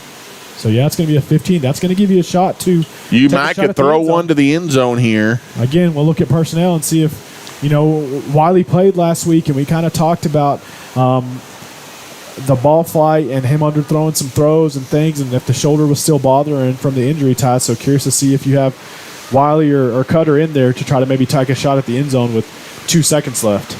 As looks like Cutter Johnson coming to the huddle from the sideline. Yep, you got Cutter, Minfield, and Xavier Camacho on the near side, and it looks like Bird and Scott on the far side. So Johnson to take the snap, final play of the half, barring a penalty, and Abernathy's going to talk it over. Timeout taken by the Antelopes. We'll take a quick one as well. You're listening to Abernathy Football on the Abernathy Antelope Sports Network. Lasso Electric and Abernathy is locally owned and operated. Although they specialize in agricultural projects, they can also handle your residential needs as well. Whether your project is big or small, they have the expertise to handle the job. If you're in need of a licensed electrician, give Daryl Scarborough a call today at 806-559-7058. Lasso Electric wishes the Lopes and Lady Lopes good luck this season.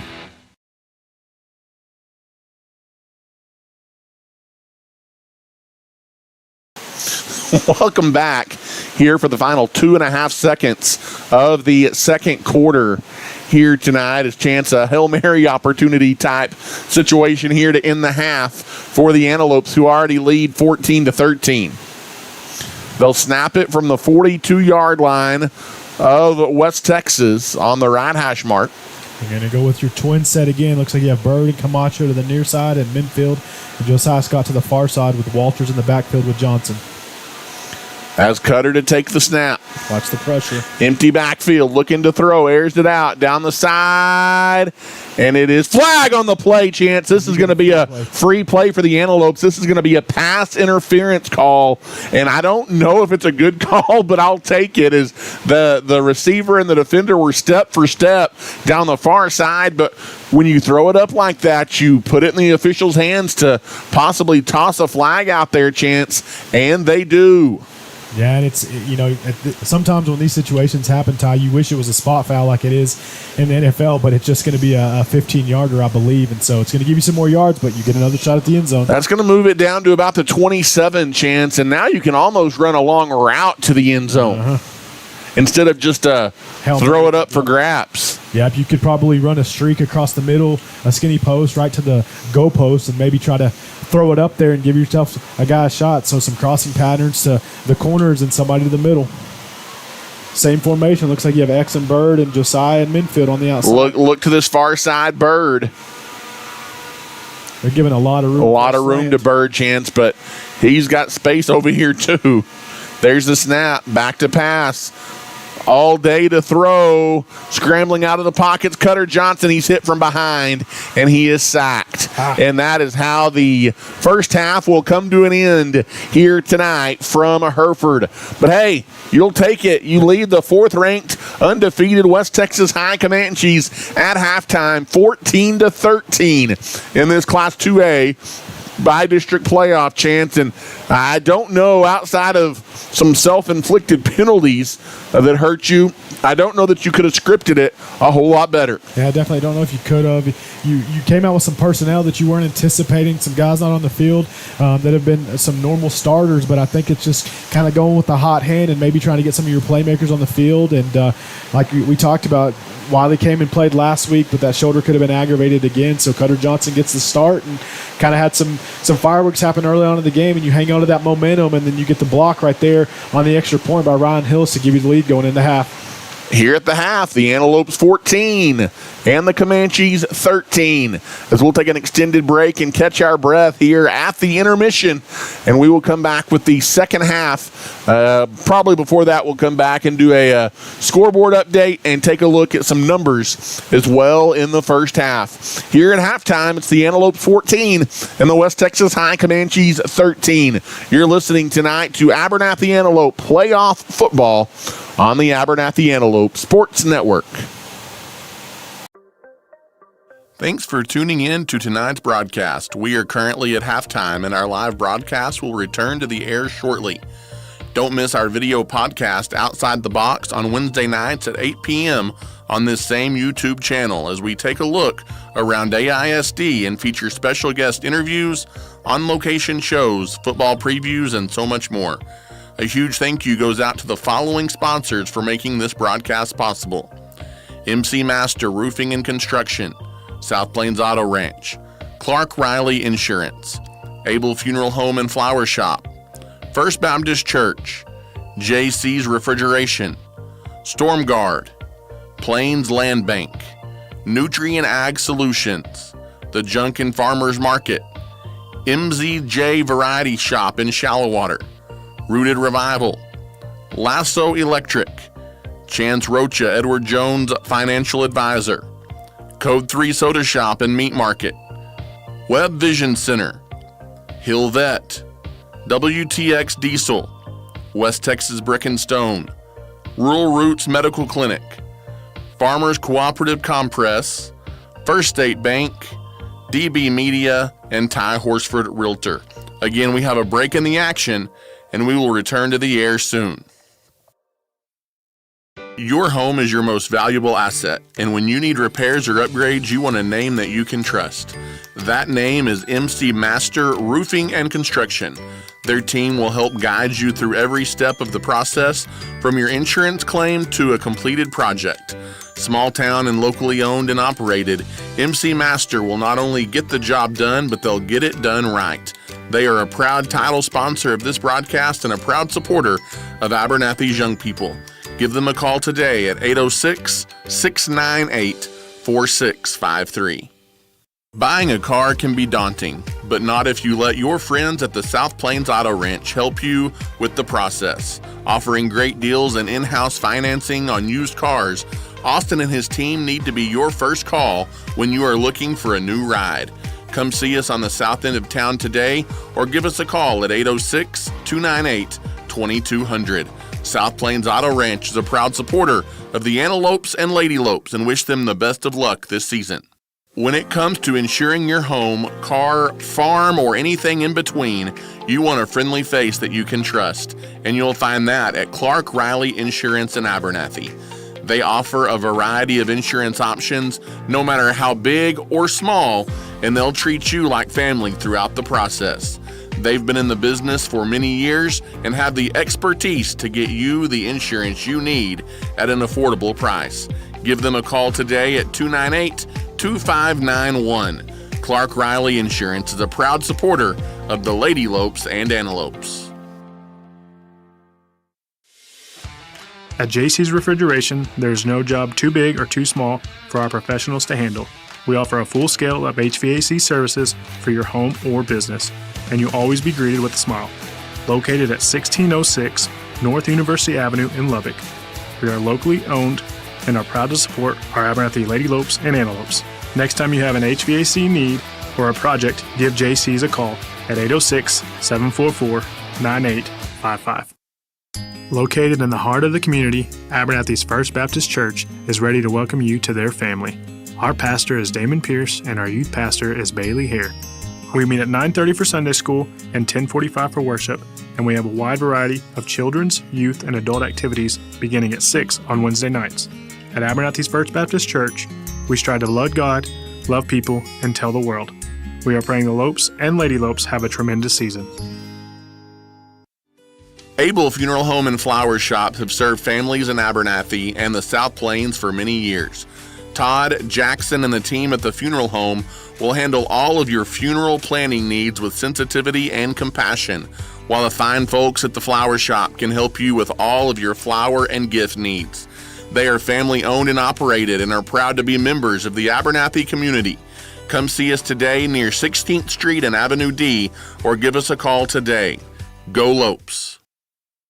Stormguard Roofing and Construction is proud to be a locally owned national franchise. When you have roofing needs, we want you to be able to sit back, relax, and trust the experts to do the job right. We will work with your insurance to make sure the process is easy for you, and inspections are always free. Give Corey a call at 806-630-4131. Next time your roof needs repaired or restored, go Lopes and Lady Lopes. Plains Land Bank has specialized in financing rural property for over 100 years. We are passionate about agriculture and want to see producers be successful.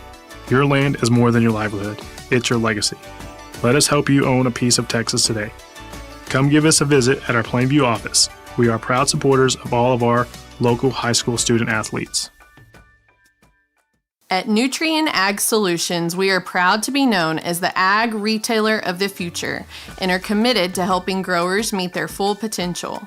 We consistently provide the best performing chemical, fertilizer, and seed products, financing programs, and second-to-none technology. With 6 locations nearby, Nutrien Ag Solutions is ready to serve you with all of your agricultural needs. David Carver and his team are thankful for the customers who continue to trust Nutrien with their business.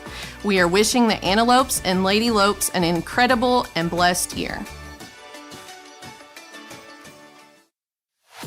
Something new has taken Abernathy by storm.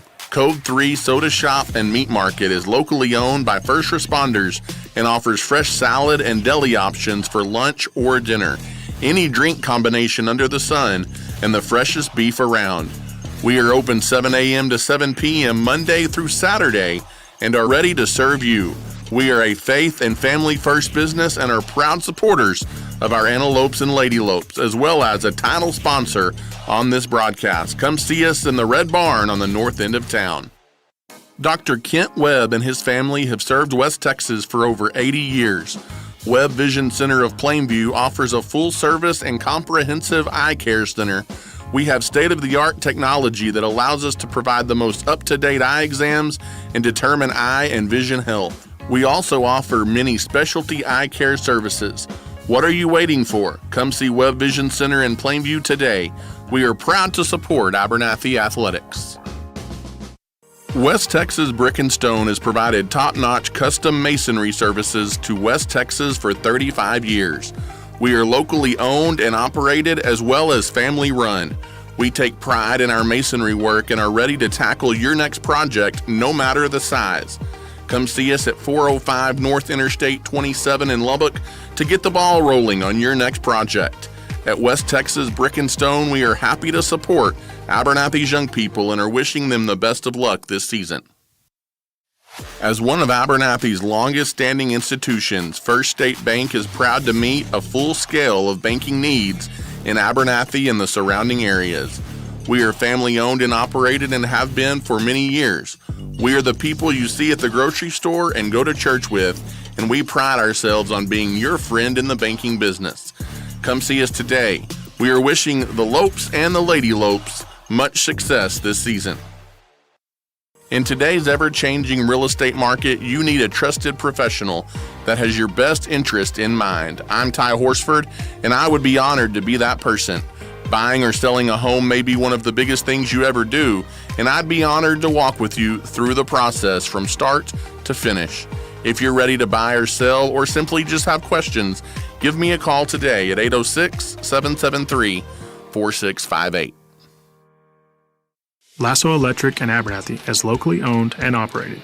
Although they specialize in agricultural projects, they can also handle your residential needs as well.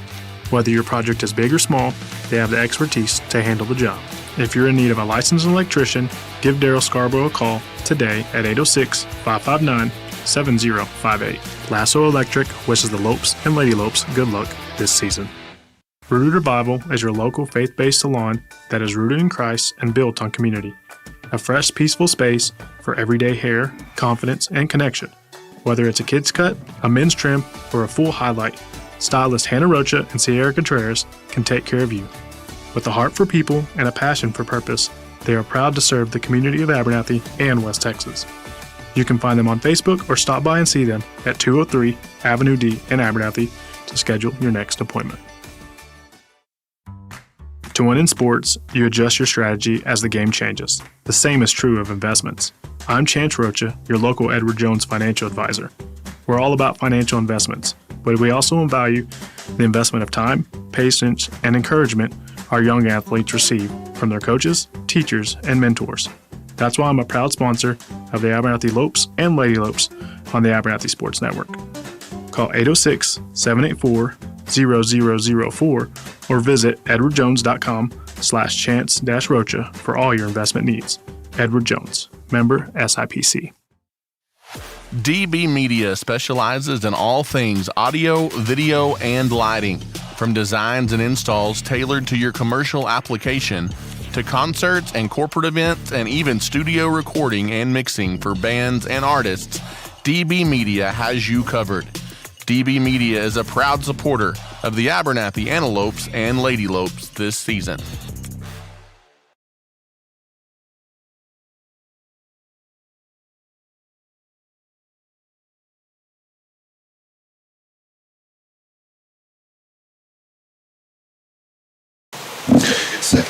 And welcome back here inside the Whiteface Stadium tonight in Hereford, Texas. Voice of the Antelopes, Ty Horsford, back with you alongside my right-hand man on my left tonight, Chance Rocha.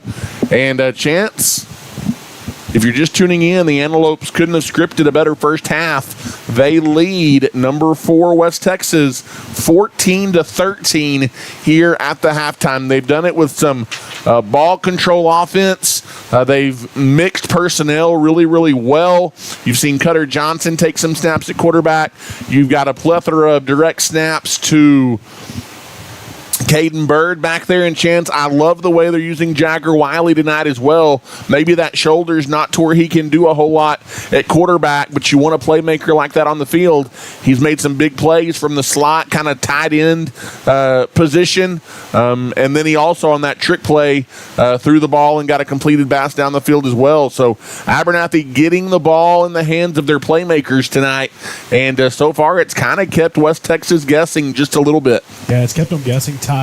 It's just been a good job scouting and a good job coaching. I mean, your OC Velasquez has just been doing a great job of getting creative, and as you said it, getting your playmakers on the field and getting them the opportunity to make plays, and just to have the grit of Jagger Wiley to be able to say, hey, I probably, the shoulders bother me, but I still want to be out there, and to be able to go out there and run some routes and block for some guys to get some things happen. And that's kind of what you need a leader like him to do. And then Cutter Johnson to step up and make some of the plays that he has, Ty. And right now you're kind of leading the way. You got 111 yards of rushing offense, 65 yards passing, and kind of matched by West Texas Smith. They have 104 yards rushing and 52 yards passing. So pretty close game. Same way on the scoreboard. The only thing that's deciding it, Ty, is that blocks extra point by Ryan Hillis. It gives you the edge, and I think if you want to script up a second half, it's going to be to come out here and get a big stop as West Texas receives the ball and then go out there and put some more points on the board. Yeah, absolutely. A big opening drive coming up as Abernathy won the opening toss. They received the opening kickoff chance. A trick play on the opening play of the game, kind of a toss out to Wiley. Wiley throws it down, kind of sets Abernathy up for a opening drive, scoring drive, and then you pound it in there. West Texas comes back, they hit you back, and they get in the end zone, tie things up. Then, Chance, you go on about an 8.5 minute scoring drive from the end of the first quarter into the midway part of the second quarter. Really felt like that took some wind out of the sails of West Texas. You take that 14-7 lead. Obviously, WT comes back down fairly quickly, scores a touchdown, but that blocked PAT, and that's the Antelopes by 1.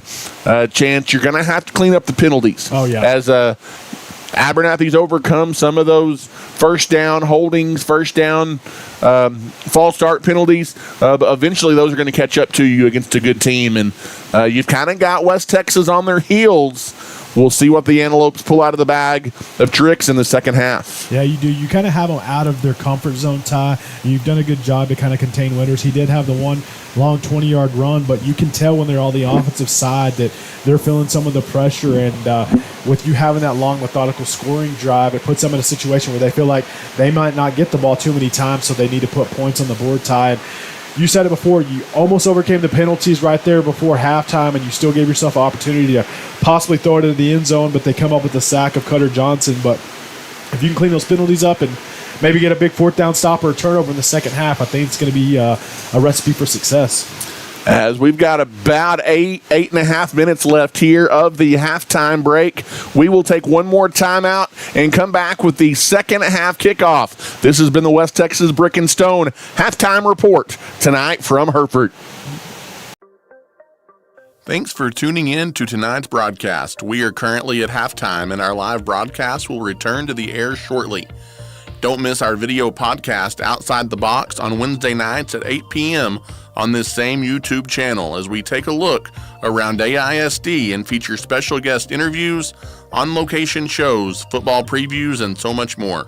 A huge thank you goes out to the following sponsors for making this broadcast possible: MC Master Roofing and Construction, South Plains Auto Ranch, Clark Riley Insurance, Abel Funeral Home and Flower Shop, First Baptist Church, JC's Refrigeration, Storm Guard, Plains Land Bank, Nutrient Ag Solutions, The Junkin Farmers Market, MZJ Variety Shop in Shallowater, Rooted Revival, Lasso Electric, Chance Rocha Edward Jones Financial Advisor, Code 3 Soda Shop and Meat Market, Web Vision Center, Hill Vet, WTX Diesel, West Texas Brick and Stone, Rural Roots Medical Clinic, Farmers Cooperative Compress, First State Bank, DB Media, and Ty Horsford Realtor.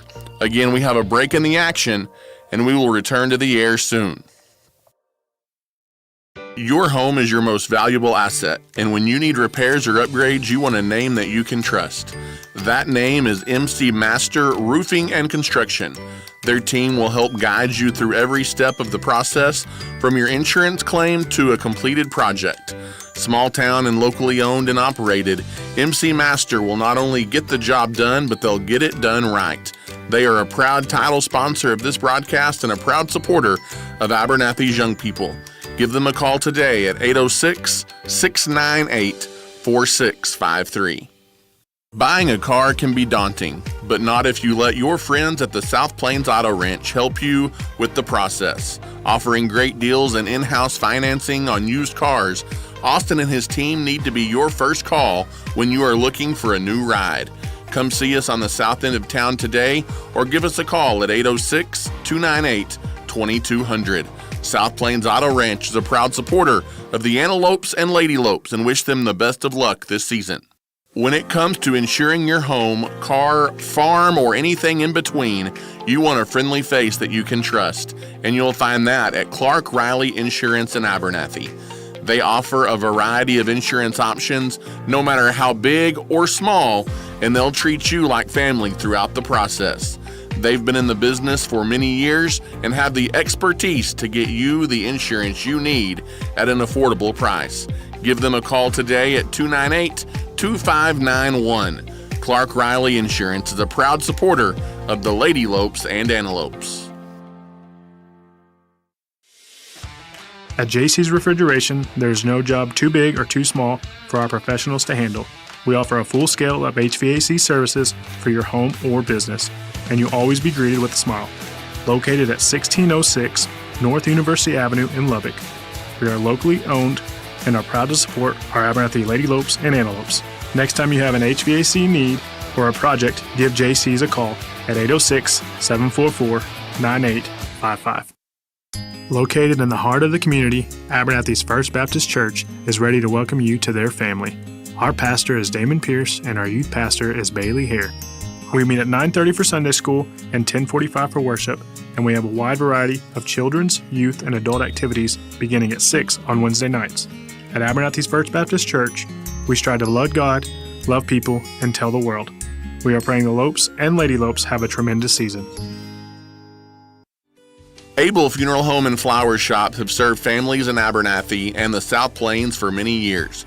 Todd, Jackson, and the team at the funeral home will handle all of your funeral planning needs with sensitivity and compassion, while the fine folks at the flower shop can help you with all of your flower and gift needs. They are family owned and operated and are proud to be members of the Abernathy community. Come see us today near 16th Street and Avenue D, or give us a call today. Go Lopes! Stormguard Roofing and Construction is proud to be a locally owned national franchise. When you have roofing needs, we want you to be able to sit back, relax, and trust the experts to do the job right. We will work with your insurance to make sure the process is easy for you and inspections are always free. Give Corey a call at 806-630-4131. Next time your roof needs repaired or restored, go Lopes and Lady Lopes. Plains Land Bank has specialized in financing rural property for over 100 years. We are passionate about agriculture and want to see producers be successful. Your land is more than your livelihood. It's your legacy. Let us help you own a piece of Texas today. Come give us a visit at our Plainview office. We are proud supporters of all of our local high school student athletes. And once again, good evening, Abernathy, Texas. Welcome back here to the home of the hostile herd in Hereford, Texas. Ty Horsford at Chance Rocha back with you, getting set for the second half of this Class 2A D1 bi-district clash. The undefeated and fourth-ranked West Texas High Comanches down by 1, 14-13 to your Abernathy Antelopes here at the half as we get set for the First State Bank second half kickoff here following our West Texas Brick and Stone halftime report. Glad to have you with us, Chances. Abernathy need to see a lot of the same in the second half. We'll see what adjustments these two teams made at the half. Abernathy wearing those all whites, trimmed in maroon, will kick it left to right here as we get the second half started. on the Abernathy Antelope Sports Network. You know, Tom, we kind of talked about adjustments we need to make, clean up penalties, possibly get a turnover, and if they go to pass the ball or put the ball in the air, don't let anyone behind you. They've kind of beat you a couple times, but came up short, weren't able to connect. So I'm sure West Texas saw a little bit of the same. So on the defensive side, you're definitely going to have to come up big, and if they go through the air, make sure you don't let anybody behind you. As Harkey to kick it off here to begin the second half. Line drive kick. It's going to go straight out of bounds over there on the left side. And it'll be another free kick out of bounds, the second one of those tonight. And it'll be good starting field position for West Texas here as we get the third quarter underway. And Chance, we talked about it off air, and I don't know if it's because you've had West Texas on their heels a little bit, maybe have them guessing a little bit, playing with a little bit of anxiety because they're in a – honestly, right now the pressure is on West Texas 100%. And they've just played really conservative here in the first half of the ball game. They have, and possibly look for a heavy dose of Cade Winters here in the second half. Cade Winters, the quarterback, takes the snap, hands the ball off up the middle, and there's a huge hole there for number 7 as Kelby Sherwood gets the carry and picks up a first down all the way out near midfield, Chance, and that's just good blocking up front by those jerseys in red. Yeah, they just won the line of scrimmage right there, Ty, and they come out and knock you right in the mouth with a 13, 14-yard run to start the second half. It's first down and 10. That takes it out to the 49-yard line. Ball going to be spotted on the left hash. That's the WT side of the field.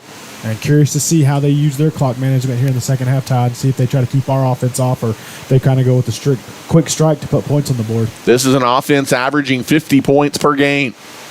There's the snap. Cade Winters, he is hit behind the line of scrimmage and dropped. It's a Storm Guard sack. And he got back close to the line of scrimmage. Chance. You had him 4 or 5 deep, but still a great defensive play there by the Antelopes. A great defensive play, and that was Braden Stafford that was able to shoot the gap and get in there early, Ty. But with that cast on that left arm, it's probably hard for him to wrap guys up and pull them down because he can't really grab with that side of with that hand. So he kind of only has one hand to grab those jerseys with, but that's a good job of him getting in the backfield and waiting for the rest of those Antelopes to get there. Officially a loss of 1. It'll be second down and 11.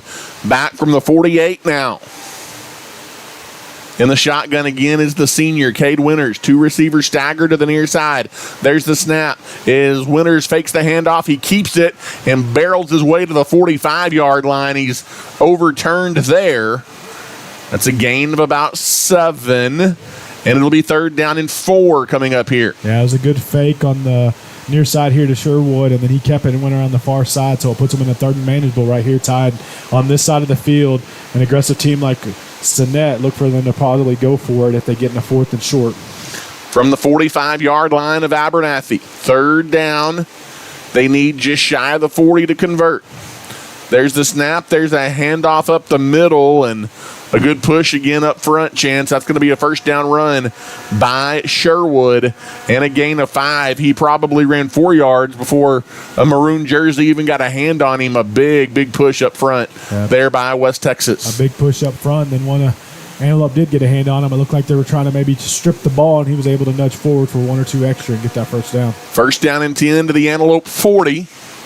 As we go inside of 9:45 to play here in this third quarter. Abernathy leads WT 14-13. And you're stacking the box, Ty. You got 4 down linemen. 2 receivers to the near side. Handoff coming to the near side, and Sherwood, they had him behind the line of scrimmage. He misdirects and turns it into a positive play inside the 40. Abernathy does a good job staying with him. A gain of just 1 as he ran a lot of yards to get just 1. It'll be second and 9. Yeah, you were able to shoot the gap right there, and you had a hand on him, and he spins around, and then Malachi Walters just kind of meets him right there in the line of scrimmage, and he falls forward for a 1-yard gain. As we go inside of 9 minutes to play here in the third quarter tonight from Whiteface Stadium in Hereford. Ty Horsford and Chance Rocha back with you.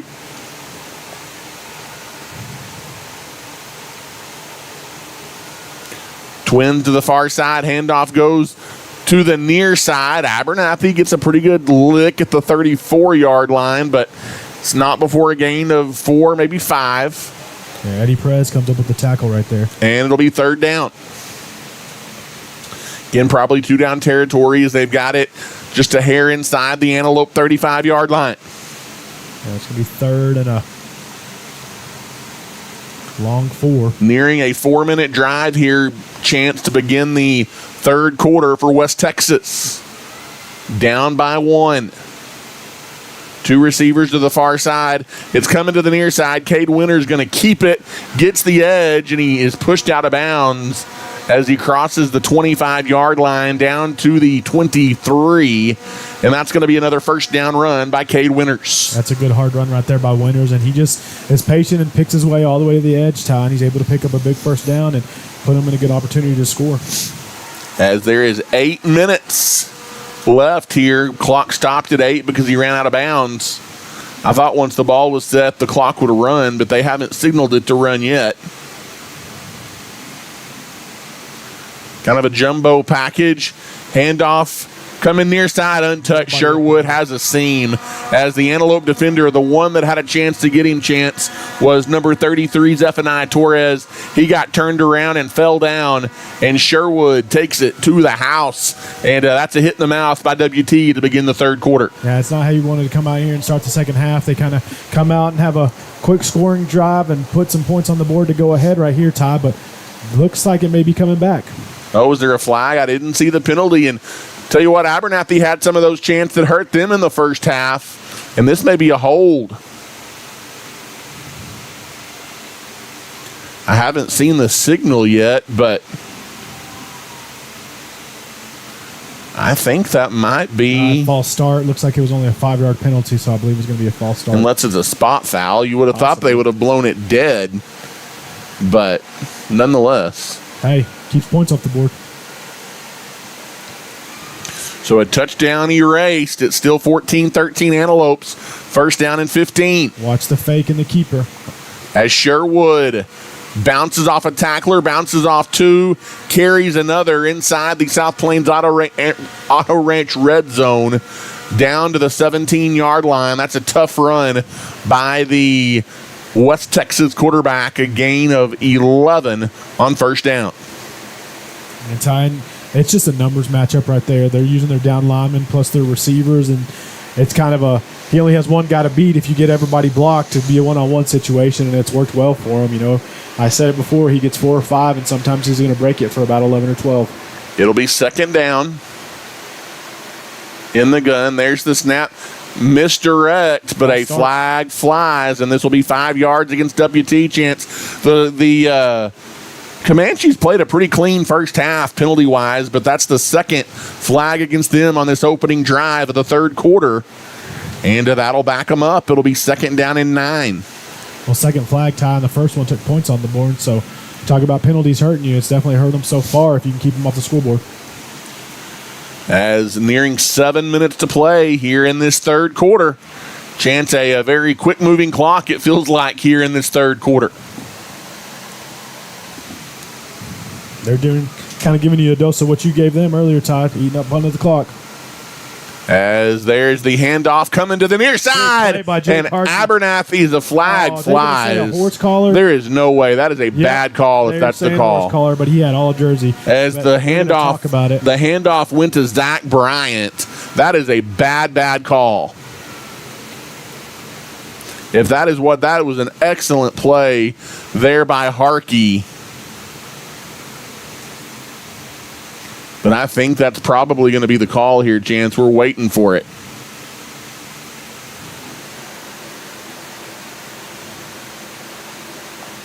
That is what they're going to call a horse collar tackle on Harkey, and that's a tough call and a bad call in my humble opinion. Yep. And that's going to be a 15-yarder and a first down for West Texas. Harkey had wrapped him up for a loss too. He had wrapped him up for a loss. He had some jersey, and we'll have to go back and look at that one. But in live action, it didn't look like it was a horse collar. But hey, sometimes calls go away, sometimes they don't. So they had one that took points off the board, and they have one that helps them right there. So you got to play with what's in front of you. Moves it down to the 12. First down for West Texas High.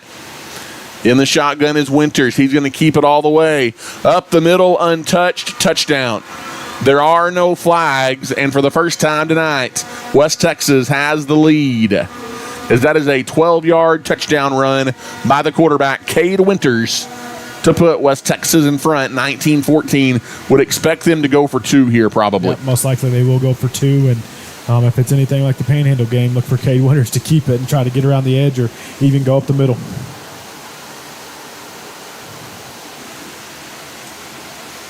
And so it will be a 2-point try here, trying to push that back out to a 7-point lead here for the Comanches. Big play here for the Antelope defense. As Winters going to keep it, and he is going to take it into the end zone on the left side. Chance, he ran for 4 2-point conversions against Panhandle. He runs for his first tonight, and West Texas leads 21-14. We'll take a timeout and come back. You're listening to Abernathy Antelope football tonight on the Abernathy Antelope Sports Network. At JC's Refrigeration, there's no job too big or too small for our professionals to handle. We offer a full scale of HVAC services for your home or business, and you'll always be greeted with a smile. Located at 1606 North University Avenue in Lubbock. We are locally owned and are proud to support our Abernathy Lady Lopes and Antelopes. Next time you have an HVAC need or a project, give JC's a call at 806-744-9855. As welcome back here inside Whiteface Stadium tonight in Hereford. Voice of the Antelopes, Ty Horsford alongside Chance Rocha back with you. An opening drive for West Texas that takes 5.5 minutes off the clock. They drive down to open this third quarter, Chance, and it's a Cade Winters touchdown run. A penalty kind of helped the drive along there, a 15-yarder that was questionable against the Antelopes, but credit WT for punching it in, and they lead for the first time tonight. Yeah, like we said, sometimes calls go your way, sometimes they don't. Didn't look like a horse collar in live action, but I'll have to go back and check it out. But nonetheless, they have the lead. First State Bank kickoff upcoming here for the Comanches. It's a line drive that skids down to about the 20. Finally scooped up by Bird. Look out, Bird! And he almost slipped that one. Had he gotten through that gap, Chance, he might have been off to the races as he crosses the 35-yard line, and they got him by the shoestrings at the 37. Yeah, we talked about it. He can fly if he has just a little crease tied. Curious to see how they get him involved here in the second half. So Chance, Abernathy takes over with 6:31 to play here in the third. First offensive drive of the second half for the Antelopes. You want to answer back right here if you're the Antelope offense, and let's see if Blasquez has anything tricky up his sleeve to start the second half. 2 receivers to the near side. Bird in the gun. Bird without that sleeve to take the snap. He's going to keep it, and he tries to get the edge, but you see some speed there, Chance, that time on the side of the defense as they stretch with Caden Bird, and that is a loss on the play of 3 yards. Yeah, put you going back in the wrong direction right there. And, you know, we talk about Bird. You want to get him involved, but when they're keen on him like that, it's tough to get around the edge when you have the speed like West Texas does. Second down and a long 13 here, as Abernathy again will be in the gun. There's the snap, scrambling around, looking to throw is Cutter Johnson. To the middle as the flag flies. The pass is going to be caught by number 6, Josiah Scott. Let's check the penalty flag. It would be a gain of about 7 up to the 40, but this one may come back. Yeah, it's probably going to be a hold. We've seen plenty of them tonight. I think anytime we tug a jersey, we're getting a flag for holding. And another holding call. That's the 4th or 5th one tonight against the Antelopes.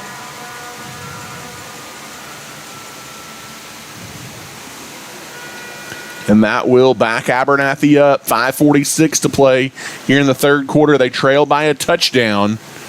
And another detrimental penalty chance for the Antelopes. It is, and so you go from 2nd and 13 to now 2nd and 23. Bird in the gun. With 2 receivers on both sides, kind of stacked. Bird's going to keep it to the middle, and they got tons of pressure. Chance, they got a spy right now on Bird, and he's been unable to break free, and it's going to be 3rd down and long. Yeah, and they're keying on that. I think they're looking at it and say, hey, if he's taking the snap, there's a 90% chance he's going to run with it, so put your ears back and go for it. We're going to try and make somebody else beat us. They did, and they just kind of went right up the gut and won the line of scrimmage, and now it puts you in 3rd and forever at 3rd and 25 after another 2-yard loss on that one. And likely probably going to kind of go with the conservative play call here. handoff up the middle because it's going to be tough to even get a chunk yard right here, but we'll see what Blasquez does. It looks like we're going to take a timeout.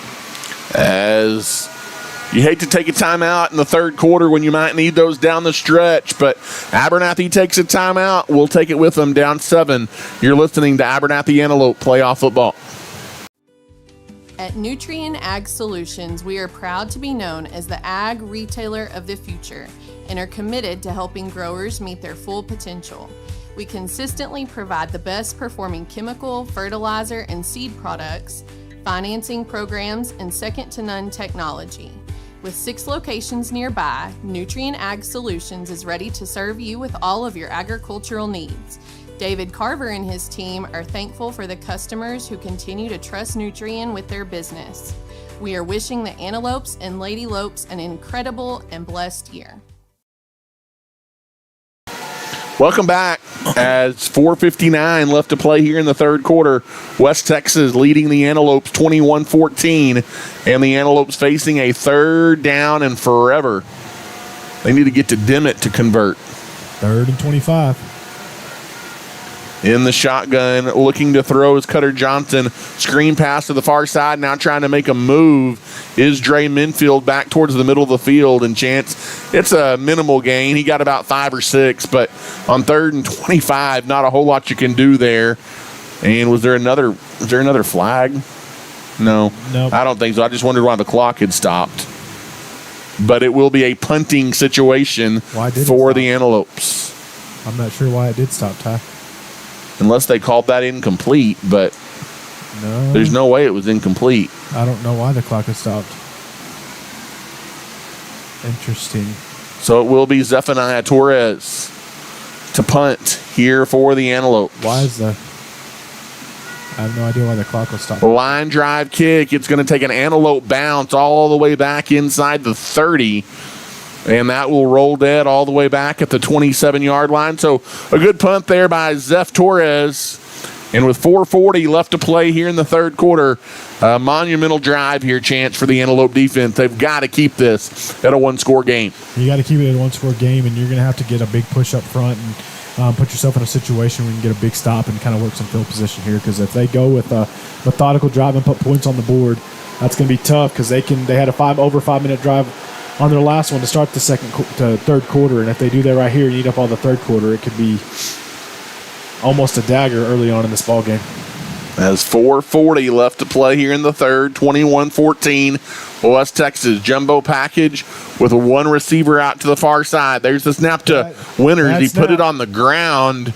While he was able to get there. And then he's still on his feet. Look out. Winters bouncing off tacklers. I don't know how you don't bring him down, Chance. And Cade Winters takes off into Antelope territory across midfield. You had about 7 guys that had a chance to bring him down. It turns into a big play and a 1st down. Yeah, gain of about 27 yards right there. When you had him at a gain of about 1 or 2 by Jagger Wiley, he's able to spin out of it and get a huge gain. Probably would have been a hold on Abernathy. And 1st down and 10 for West Texas as they get across midfield to the 47. And that was nothing fancy, Ty. That was all Cade Winters. Credit to him making something happen on a busted play. And I think that's what WT fans are used to seeing from him on offense. For sure. Well, usually it's more designed. That one was kind of a busted play. In the gun, snap to Winters, handoff to Sherwood, untouched up the middle, Sherwood. And Chance, right now, all of a sudden, you're getting bullied up front. And another big run for Sherwood and another 1st down inside the 35-yard line. Well, Ty, when no one's hitting him until he gets 6 or 7 yards down the field, it's not a recipe for the success for the Antelope defense. And, also, you got to put a hit on some of these guys. These wrapping up and spinning them around in circles, that's not good tackling on a team that's going to be physical. You're going to have to put a stick on them. 3:27 left here in the third quarter, and Chance, if they put points on the board here, the clock quickly becomes a factor. It does, and then you already had to burn a timeout here in the second half. In the shotgun is Winters. Bad snap again. And this time there's movement up front, so it will be a false start on West Texas. That'll back them up 5. As that backs them up to the 38-yard line. And 1st and 10 becomes 1st down and 15. Nearing 3 minutes to play here left in this third quarter tonight of this Class 2A D1 bi-district clash. Ty, and I said it before, you got to play physical. You're going to have to put a hit on Winters, a hit on Sherwood. You're going to have to put them in a situation where they're kind of tightening up a little bit when they're running through that line of scrimmage, expecting to get hit hard, and they haven't had to worry about that so far here yet. That's the only thing that could put some fear in them. There's the snap to Winters. He's trying to stretch to the near side. That time, Abernathy reads it well. The first hit there was put on by number 20, Malachi Walters, and then he had some help to go ahead and bring him down, Chance. But even when you get a good defensive play on him, it's still a gain of 4, and it's second down and 11. Yeah, that's a good job right there, kind of forcing the edge and keeping them running side to side instead of getting upfield. But like you said it, Ty, he's still getting 4 yards on that play. As Winters in the gun, one receiver out, jumbo package otherwise. Handoff goes to Sherwood. Sherwood following his blockers inside the 30, down close to the 25. He's going to be a yard and a half, maybe 2 short of a first. It will be third down and 2 coming up here for the Comanches. So we go inside of 150 to play in the third quarter.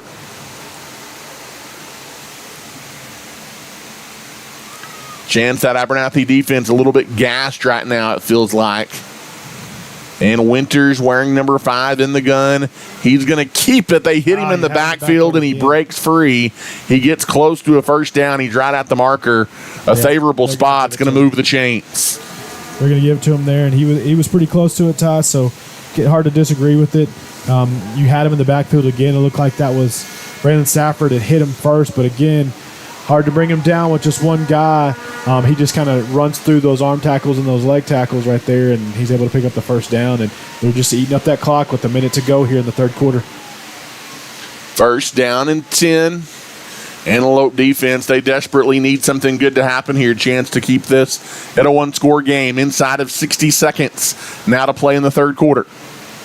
In the gun is Winters. Takes a snap. He's looking to throw. Flag flies. Winters being chased all the way back at the 40. Finally throws it up. Had it go through the hands of his intended receiver. Incomplete on the sideline, but I think you're right. This might be a hold. I think it came in the area of a hold. And the lineman from West Texas is throwing his hands up, kind of saying, hey, how did I hold him? But now you know how the Antelopes have felt. As a holding call, maybe Chance, there's an opportunity, kind of an opening for this Antelope defense to try and make something happen. Yeah, it's going to back them up, Ty, just past the 35-yard line. As still first down, but first and 20 now from the 33. They've got to get the 13 to move the chains. Downside is, Ty, that just gives them more opportunity to run time off the clock as there's 44 seconds left in the third quarter. But if you can keep them off the board, you still got a shot. That's right. Cade Winters in the shotgun, 2 receivers to the near, 1 to the far side. Screen pass to the near side, following a block down the sideline, and they got all of it back right there, and that's going to be, depending on the spot, maybe another first down. They're going to call him short about 2 yards, Ty, but you called it. Gain of about 18. Oh, they're even saying a gain of about 16. They're going to say it was 4 yards short. But still just second down, Chance. That's a big gain on first down and 20. They got the penalty yards back and more. That's not fancy. That's just a screen pass with blockers out in front of you here on the near side, and Abernathy, not much they can do about it. Yeah, it wasn't anything fancy at all, Ty, and it's just getting to that ball, and he's able to kind of fake running up underneath, and he just goes to the sideline and outruns the Antelope defense. 38 seconds left here in the third quarter. In the gun, Winters hands the ball off to Sherwood, and Sherwood is wrapped up right near the line of scrimmage. That's a minimal gain of maybe a yard. It's one of the better plays you've had against a run play of them all night long, right near the line of scrimmage. And Chance, that may take us to the end of the third quarter. I think it's going to, and that was a good job right there. Malachi Walters being a one-man wrecking to bringing down Sherwood. I don't think they're going to snap it, Ty. As we will switch into the field, and it will be third down and 4 for West Texas when we come back. A big drive here for the Comanches, leading 21-14 as we lead into the fourth quarter. You're listening to Abernathy Antelope football tonight on the Abernathy Antelope Sports Network. Plains Land Bank has specialized in financing rural property for over 100 years. We are passionate about agriculture and want to see producers be successful. Your land is more than your livelihood. It's your legacy. Let us help you own a piece of Texas today. Come give us a visit at our Plainview office. We are proud supporters of all of our local high school student athletes. DB Media specializes in all things audio, video, and lighting. From designs and installs tailored to your commercial application, to concerts and corporate events, and even studio recording and mixing for bands and artists, DB Media has you covered. DB Media is a proud supporter of the Abernathy Antelopes and Lady Lopes this season. And welcome back here. Final 12 minutes of this Class 2A D1 by-district clash. The Antelopes and the West Texas Comanches. Chance, the West Texas Comanches, they've kind of had some pressure put on them all night here by the Abernathy Antelopes, but they've got an opportunity here to create a little bit of space. If they can punch it in, it'll be 3rd down and 4 as they've got it from inside the South Plains Auto Wrench red zone at the 17-yard line. Yeah, they got the 17 time. You definitely can tell they made some adjustments there at halftime to come out here and put the pressure on the Lopes, and so big 3rd down coming up for the Antelope defense and likely 2-down territory. They go with the crazy jumbo package. In the gun, Winters takes the snap. He's got a seam up the middle, and he's got a 1st down. A gain of 5, and that'll move the sticks again. Gain of 5, and all they needed was 4, Ty. And he's leading their team right now, Ty. He's got just shy of 150 yards rushing and with 17 carries so far here tonight. So he's not quite at 36 like against Panhandle, but he's definitely touted the rock a lot. 1st down and 10, ball down to the 12th. Abernathy trying to keep this at a 1-score game. In the gun is Winters, takes the snap. He's going to keep it again up the middle, Chance, and Abernathy no answer up front right now. Inside the 5, down near the goal line. It'll be a gain of 9 yards, 2nd and 1. Yeah, nothing fancy. Just Winters to the left, Winters to the right. It's getting cold with Winters out there.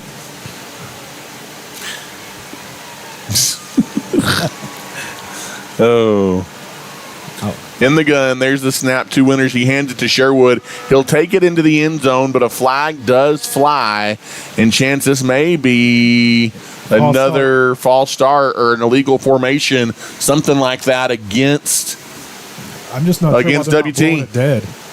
I don't know either. Oh, they said illegal formation. I guess I think they're saying that receiver wasn't on the line of scrimmage. So, man, they punch it in right there, Ty, but it pushes them back. So, still a little bit of a light out there for the Antelope defense. So 2nd and 1 becomes 2nd and 6. 2nd touchdown tonight taken off the board via penalty, although the previous time they did eventually punch it in. You know what I would like to see? I would like turnover. To see a punch out of the football. A Jacob Rodriguez punch. That's right.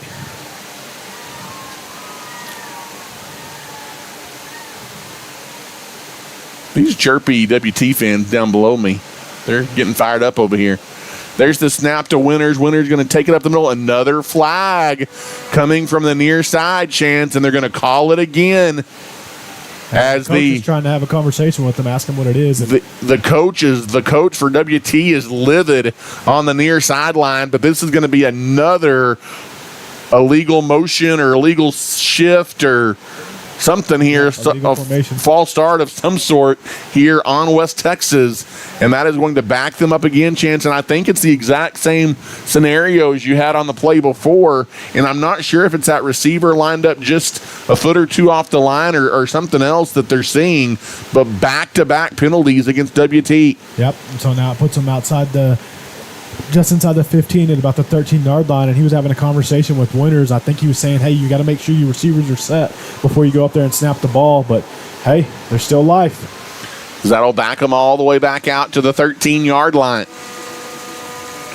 Cade Winters in the gun, takes the snap, coming to the near side, gets a block, tries to stretch it to the end zone, and he is into the end zone for a West Texas touchdown. Yep, and they're just no physicality right there on that one, Ty. No one's coming downhill to put a hit on him, and you just try to nudge him out of bounds, and that's not going to work with a guy like Winters. And it's a 2-score lead now in a game that has been nip and tuck all the way. It is now 27-14. West Texas flexing their muscles just a little bit. It looks like they're likely going to go for 2 and put some pressure on you if you're able to kind of come back in this one. As the offense is staying on there, what do you bet Winters keeps it? Possibly. To the left. That is the call. And start. Flags fly again, Chance. And that WT coach, he's beside himself over here on the near side. Another false start, the third of this drive against the Comanches. And now I bet they kick it. Yeah, I'm not Maybe. sure, Ty. I don't know what kind of kicking game they really have, though. So they may have just as much of a chance to convert from here.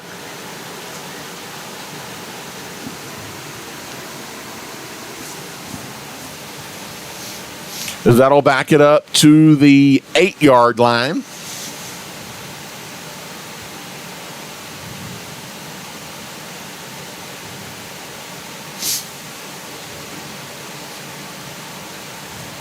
They spread it out a little bit now as Cade Winters to take the snap. There's some motion at the line of scrimmage. Winters rolling, looking to throw over the middle, wide open. As that is number 10 in the end zone. That is Colin Bryant for the 2-point conversion. Yep, and that's just you expecting Cade Winters to take the ball and run with it. And you lose sight of Bryant coming across the middle, and there's nobody even near him. And Winters has an easy pitch and catch to get the 2-point conversion. And now that definitely puts pressure on Utah. We will take a timeout and come back. You're listening to Abernathy Antelope Playoff Football. Your home is your most valuable asset, and when you need repairs or upgrades, you want a name that you can trust. That name is MC Master Roofing and Construction. Their team will help guide you through every step of the process, from your insurance claim to a completed project. Small town and locally owned and operated, MC Master will not only get the job done, but they'll get it done right. They are a proud title sponsor of this broadcast and a proud supporter of Abernathy's young people. Give them a call today at 806-698-4653. First State Bank kickoff as we welcome you back here to Whiteface Stadium in Hereford. I had to think long and hard about where we were, Chance. It's been a long day.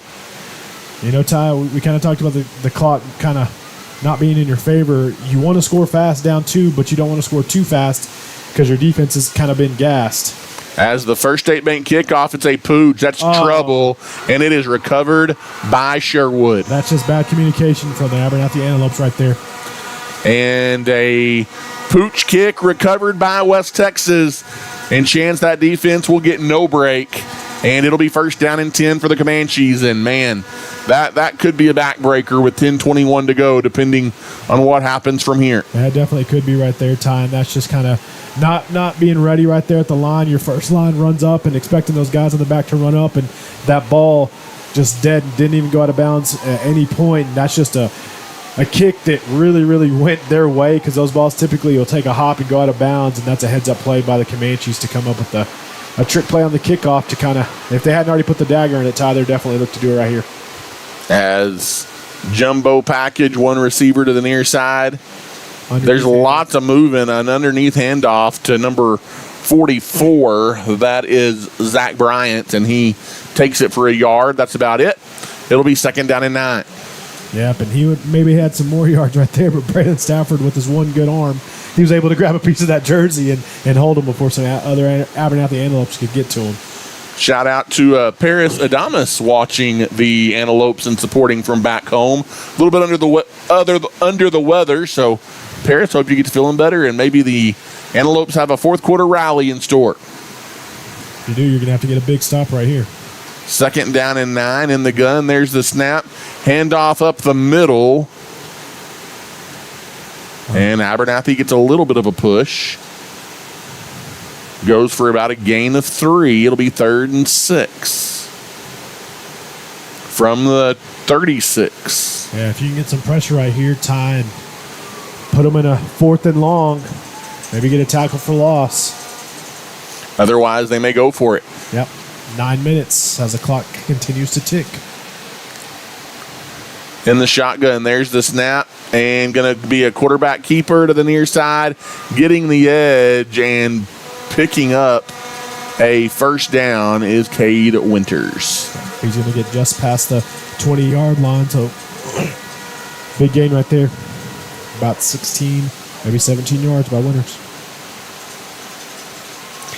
Chance, somebody's going to – West Texas down the road is going to run into somebody that can contain or stop Winters, and I think they're going to have a tough road to hoe if they run into that kind of defense at some point. Yeah, for sure, and part of it is, Ty, we talk about it, you're down some guys, you're down some starters, and just really depleted as far as depth goes, so that's played a big key in the second half of this ball game. In the shotgun, again, is Winters. Handoff up the middle. Sherwood, the ball carrier, carrying an Antelope tackler, now carrying 2, now carrying 3, inside the 10, down near the 5. And Chance, it's another first down run. And right now, it's all West Texas up front. Yeah, but it's all West Texas up front, Ty, and they're definitely taking the fight to you, and you're not answering the call. You look gassed right now on defense, Ty.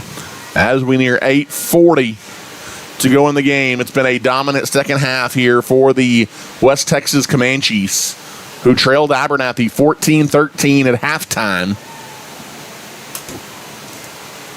Another game about to go final, Ty. It's just a minute to go, but Panhandle will pull it out. They will beat Post 35-18, it looks like, with a minute to go. Handoff to Sherwood. Sherwood wrapped up near the 5-yard line.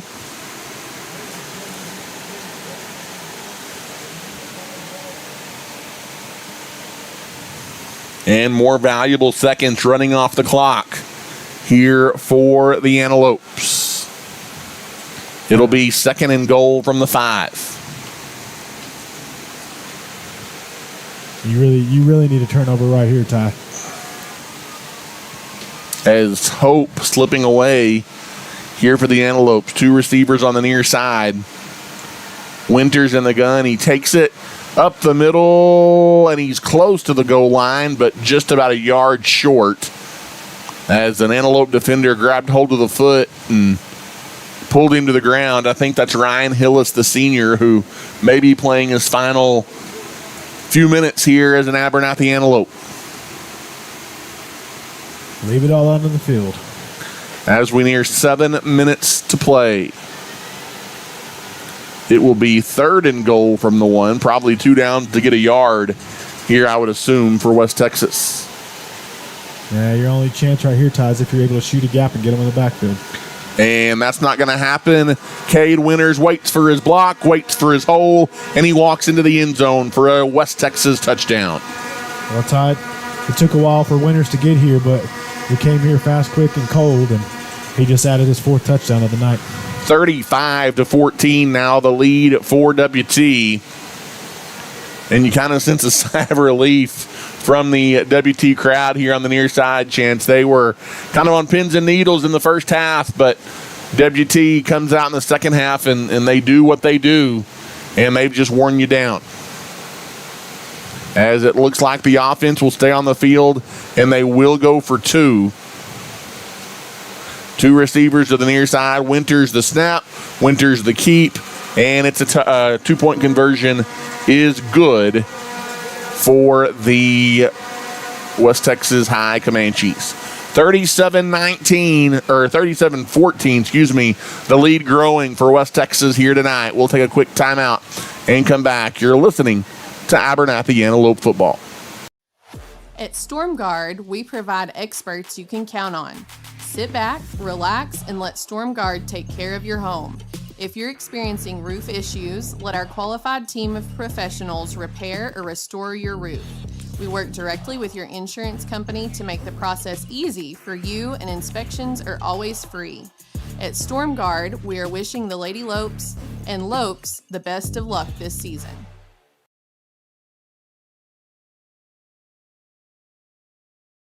I hate to say that, but And welcome back here as it is another First State Bank kickoff following another Cade Winters touchdown run for West Texas High. They've extended their lead now out to 37-14. And Abernathy, with 7 minutes to go, will get the ball back.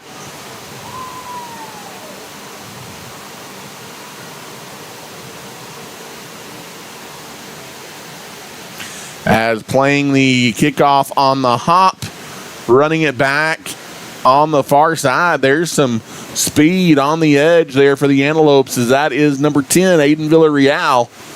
And he gets it out to near midfield. Best return of the night for an Antelope. And it'll be first down and 10. First down and 10, Ty, and you're trailing by a good chunk. So with just 6:50 left to go, it's not out of question, but it's definitely going to be a tough one if you want to make a comeback here. First down and 10 from near midfield for the Antelopes. Cutter Johnson to throw to the near side. It's caught. Trying to make a move as a flag flies. Number 9. It's going to be a hold. That is Jose Hernandez. Surprise, surprise. A defensive hold against WT here, I believe, Chance. Okay. So that'll be a 10-yard penalty and a First Baptist Church first down for the Antelopes. That's going to be added to the 2 or 3 yard gain right there.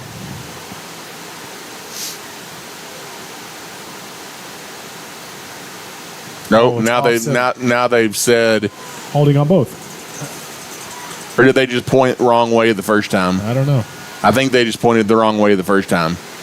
I think it is just a hold on the Antelopes. So it's a hold after the fact, so you get the yardage and then you add the... And then a spot foul. Yep.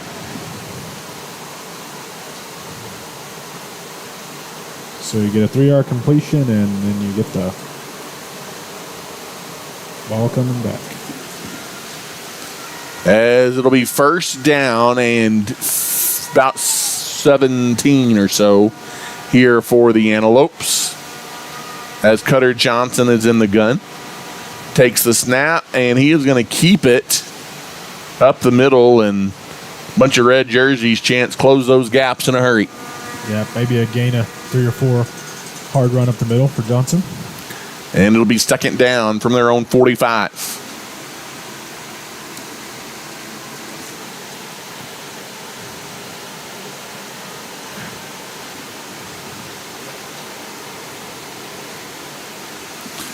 Clock rolling, inside of 6 to play. Likely in the Antelope season at this point.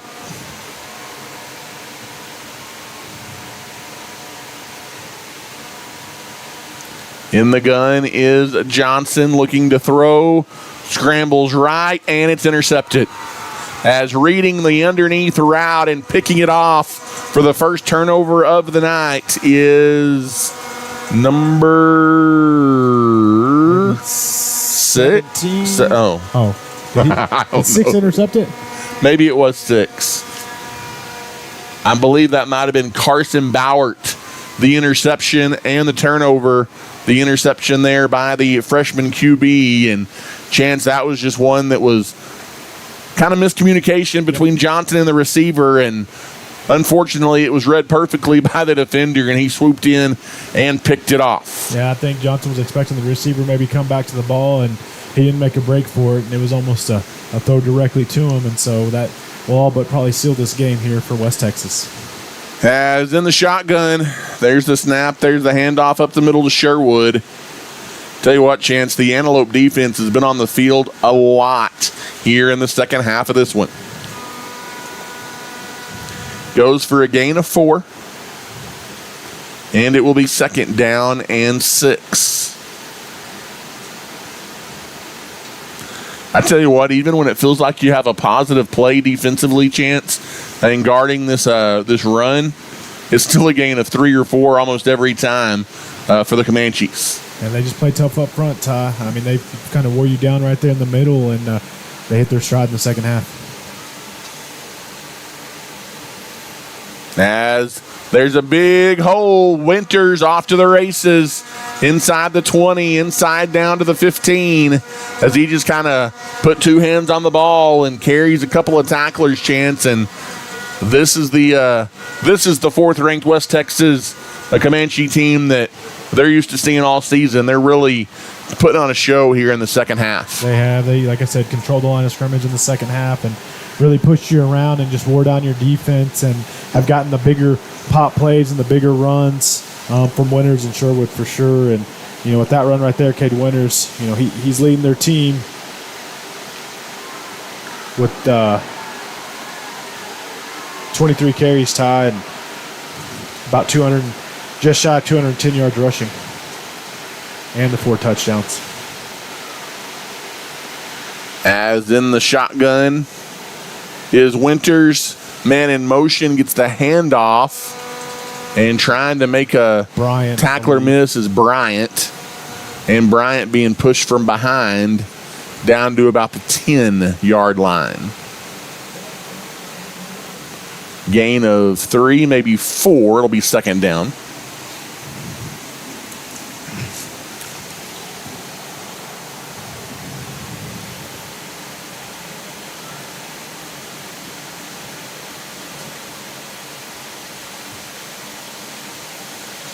(37-14), a game that Abernathy Chance led 14-13 at halftime. It's been a 24-0 second half for West Texas. Another handoff to Sherwood, this time going down inside the 10-yard line, and gets down to about the 7, and that's a 8-yard run, and it'll be third down. Or no, that's about a 5-yard run. It'll be third down and 2.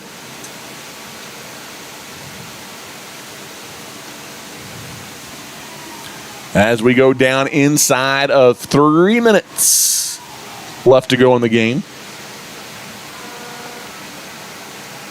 And Sherwood, that last run, he goes over 100 yards rushing as well on the night, Ty. And he has 18 carries as well. 2.5 to go. In the gun, handoff goes to Sherwood.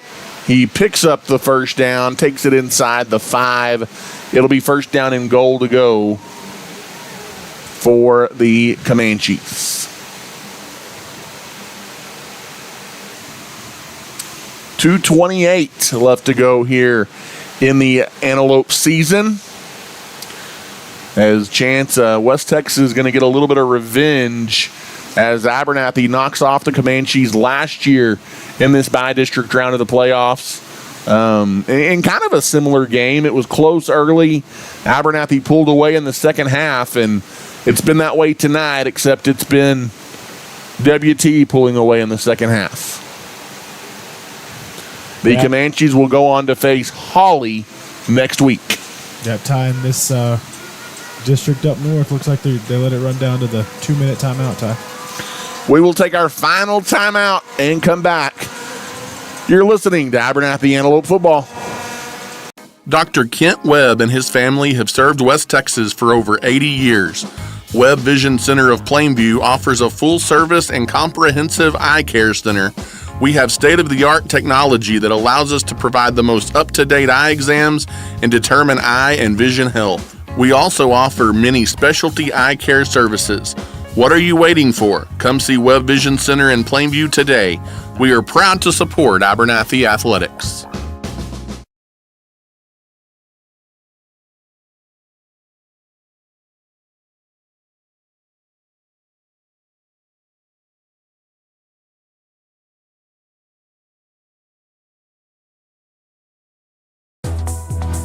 West Texas Brick and Stone provides all the materials you need for your next custom masonry project. We are locally owned and operated, as well as family run. We have 35 years of experience in the industry, and we take pride in our customer service and industry experience. Come see us today at 405 North Interstate 27 in Lubbock to get the ball rolling on your next project. At West Texas Brick and Stone, we are happy to support Abernathy's young people and are wishing them the best of luck this season.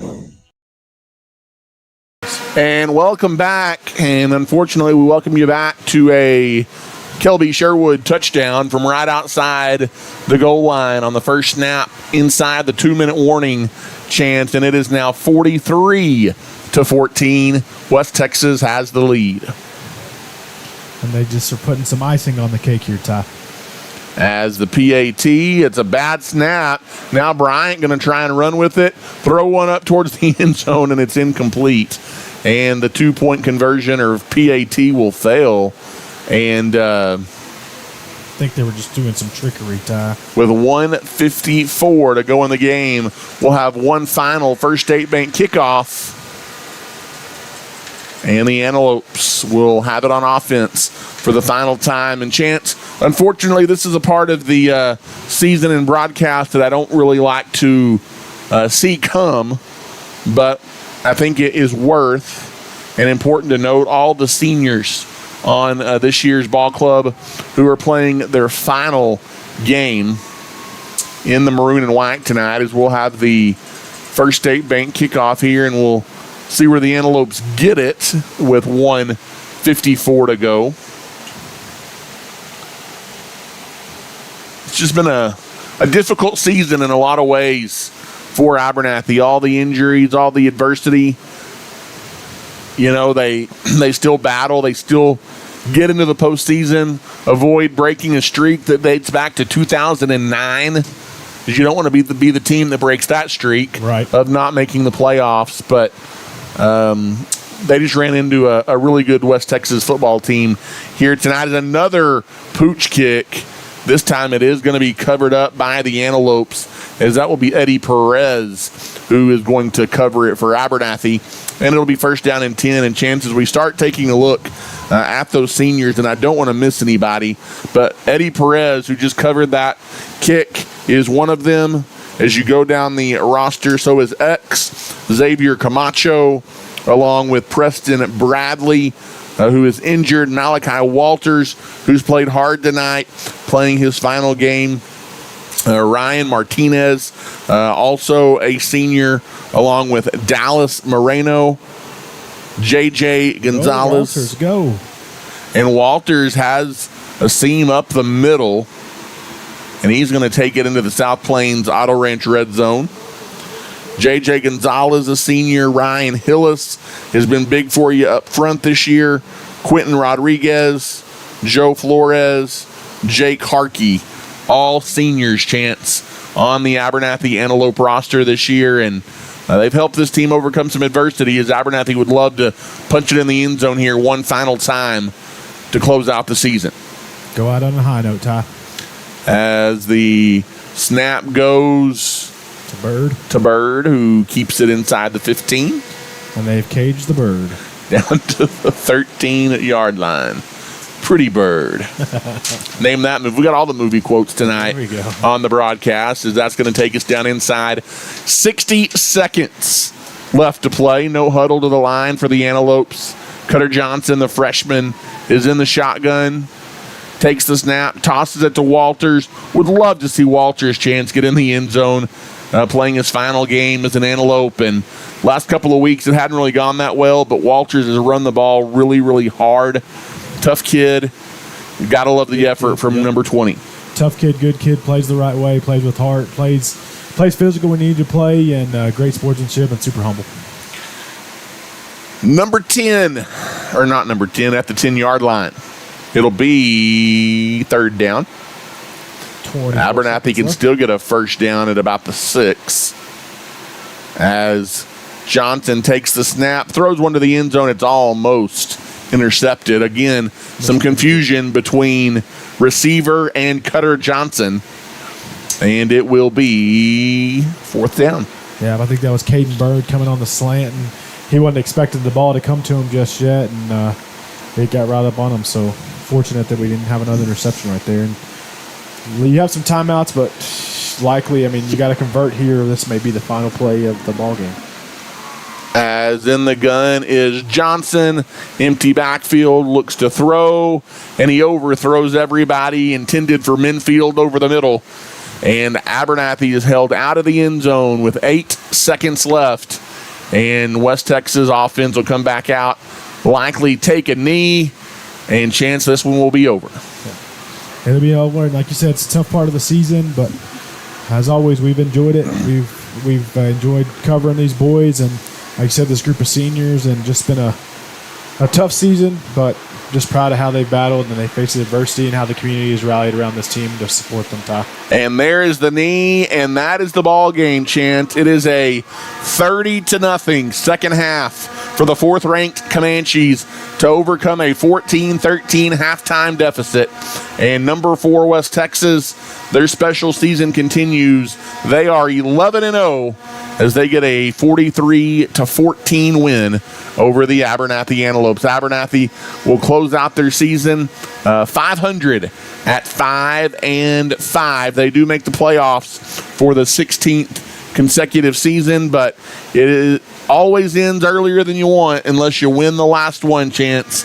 And Abernathy will bow out in the by-district round of the playoffs. Yeah, but it definitely ended earlier than you expected to, probably earlier than you wanted it to, Ty, but just as we talked about, all the adversity, all the injuries, everything you've gone through just to get into the playoffs and continue that streak and to battle a tough West Texas team, to be leading at halftime and, like you said, just kind of ran out of steam in the second half. They overpowered you, used some of their depth and some of their big guys up front to control line of scrimmage and just really own the second half and finish it out. And their historic and kind of magic in a bottle season continues for the West Texas and Comanches. As we go into the West Texas Brick and Stone postgame show here for the final time this year, thanks to West Texas Brick and Stone for being a proud supporter of the Antelopes and Lady Lopes. And a chance it will be WT advancing to the area round of the playoffs. They have the Holly Bearcats next Thursday or Friday night. Holly winning last night their by-district ball game. They beat Forsan. And Chance, the only team from our district left past this opening night or opening week of the playoffs, as our number 1 seed New Home able to get past their number 4 seed Highland Park. But New Deal, Abernathy, and Post all fall short to this Panhandle district tonight, Chance. It's always a tough district, and they prove it yet again. And the final score here tonight, 43-14. WT wins it over the Abernathy Antelopes. And Chance, for the final time, let's name a MC Master Roofing and Construction Player of the Game. What direction do you want to go with this? You know, Ty, I think you're going to have to go with your senior. He probably nudged out just 100 yards rushing, Malachi Walters. He started you off. He had the touchdown early on in the ball game, and I just think that he ran hard. He had fight on defense, and he just played hard your last few games. As we mentioned, he's kind of been a lone bright spot, and he just plays the game the right way, and I think that senior has kind of led this team here tonight. As Chance, it brings an end to a season that was kind of full of adversity for this Antelope team. It was tough to see the injuries. It was tough to see some of the things we saw, but again, you battle, you fight, and you get into the postseason, but it falls short here in the first round of the playoffs. Chance, we love doing this. I appreciate you. I appreciate our listeners, our watchers. It's always fun. I love that we're able to provide this for our community, for our school. And I know that we'll be back here in a few weeks to cover some district basketball for the Antelopes and Lady Lopes, both of those teams with a lot of promise heading into a basketball season. And West Texas will play on. The Antelopes, they'll start basketball on Monday. They will, and shout out to the Lady Lopes. They got a tough matchup on Saturday. They travel to Estacado. JV and varsity girls will both be going up against them, and they have a couple more games coming up. And then both the boys and the girls will hit the hardwood on the 24th as they travel to Littlefield. And Ty, just some more scoring updates. We talk about District 1 almost getting the sweep as the lone winner from our district was New Home. When you look at District 3 and District 4, District 3 is likely going to get a clean sweep of District 4 with Cisco beating Cristobal 62-0. Holly Bearcats beating Forsands 42-14. Stanford beats Sonora 31-2. And the historic season for the Ozona Lions, who have a running back that's run for almost 4,000, maybe 5,000 yards. They're getting beat by the number 4 seed Anson Tigers at halftime, 27-14. So Ozona may have to try to find some magic to battle back, but if not, that District 3 may have a clean sweep of District 4.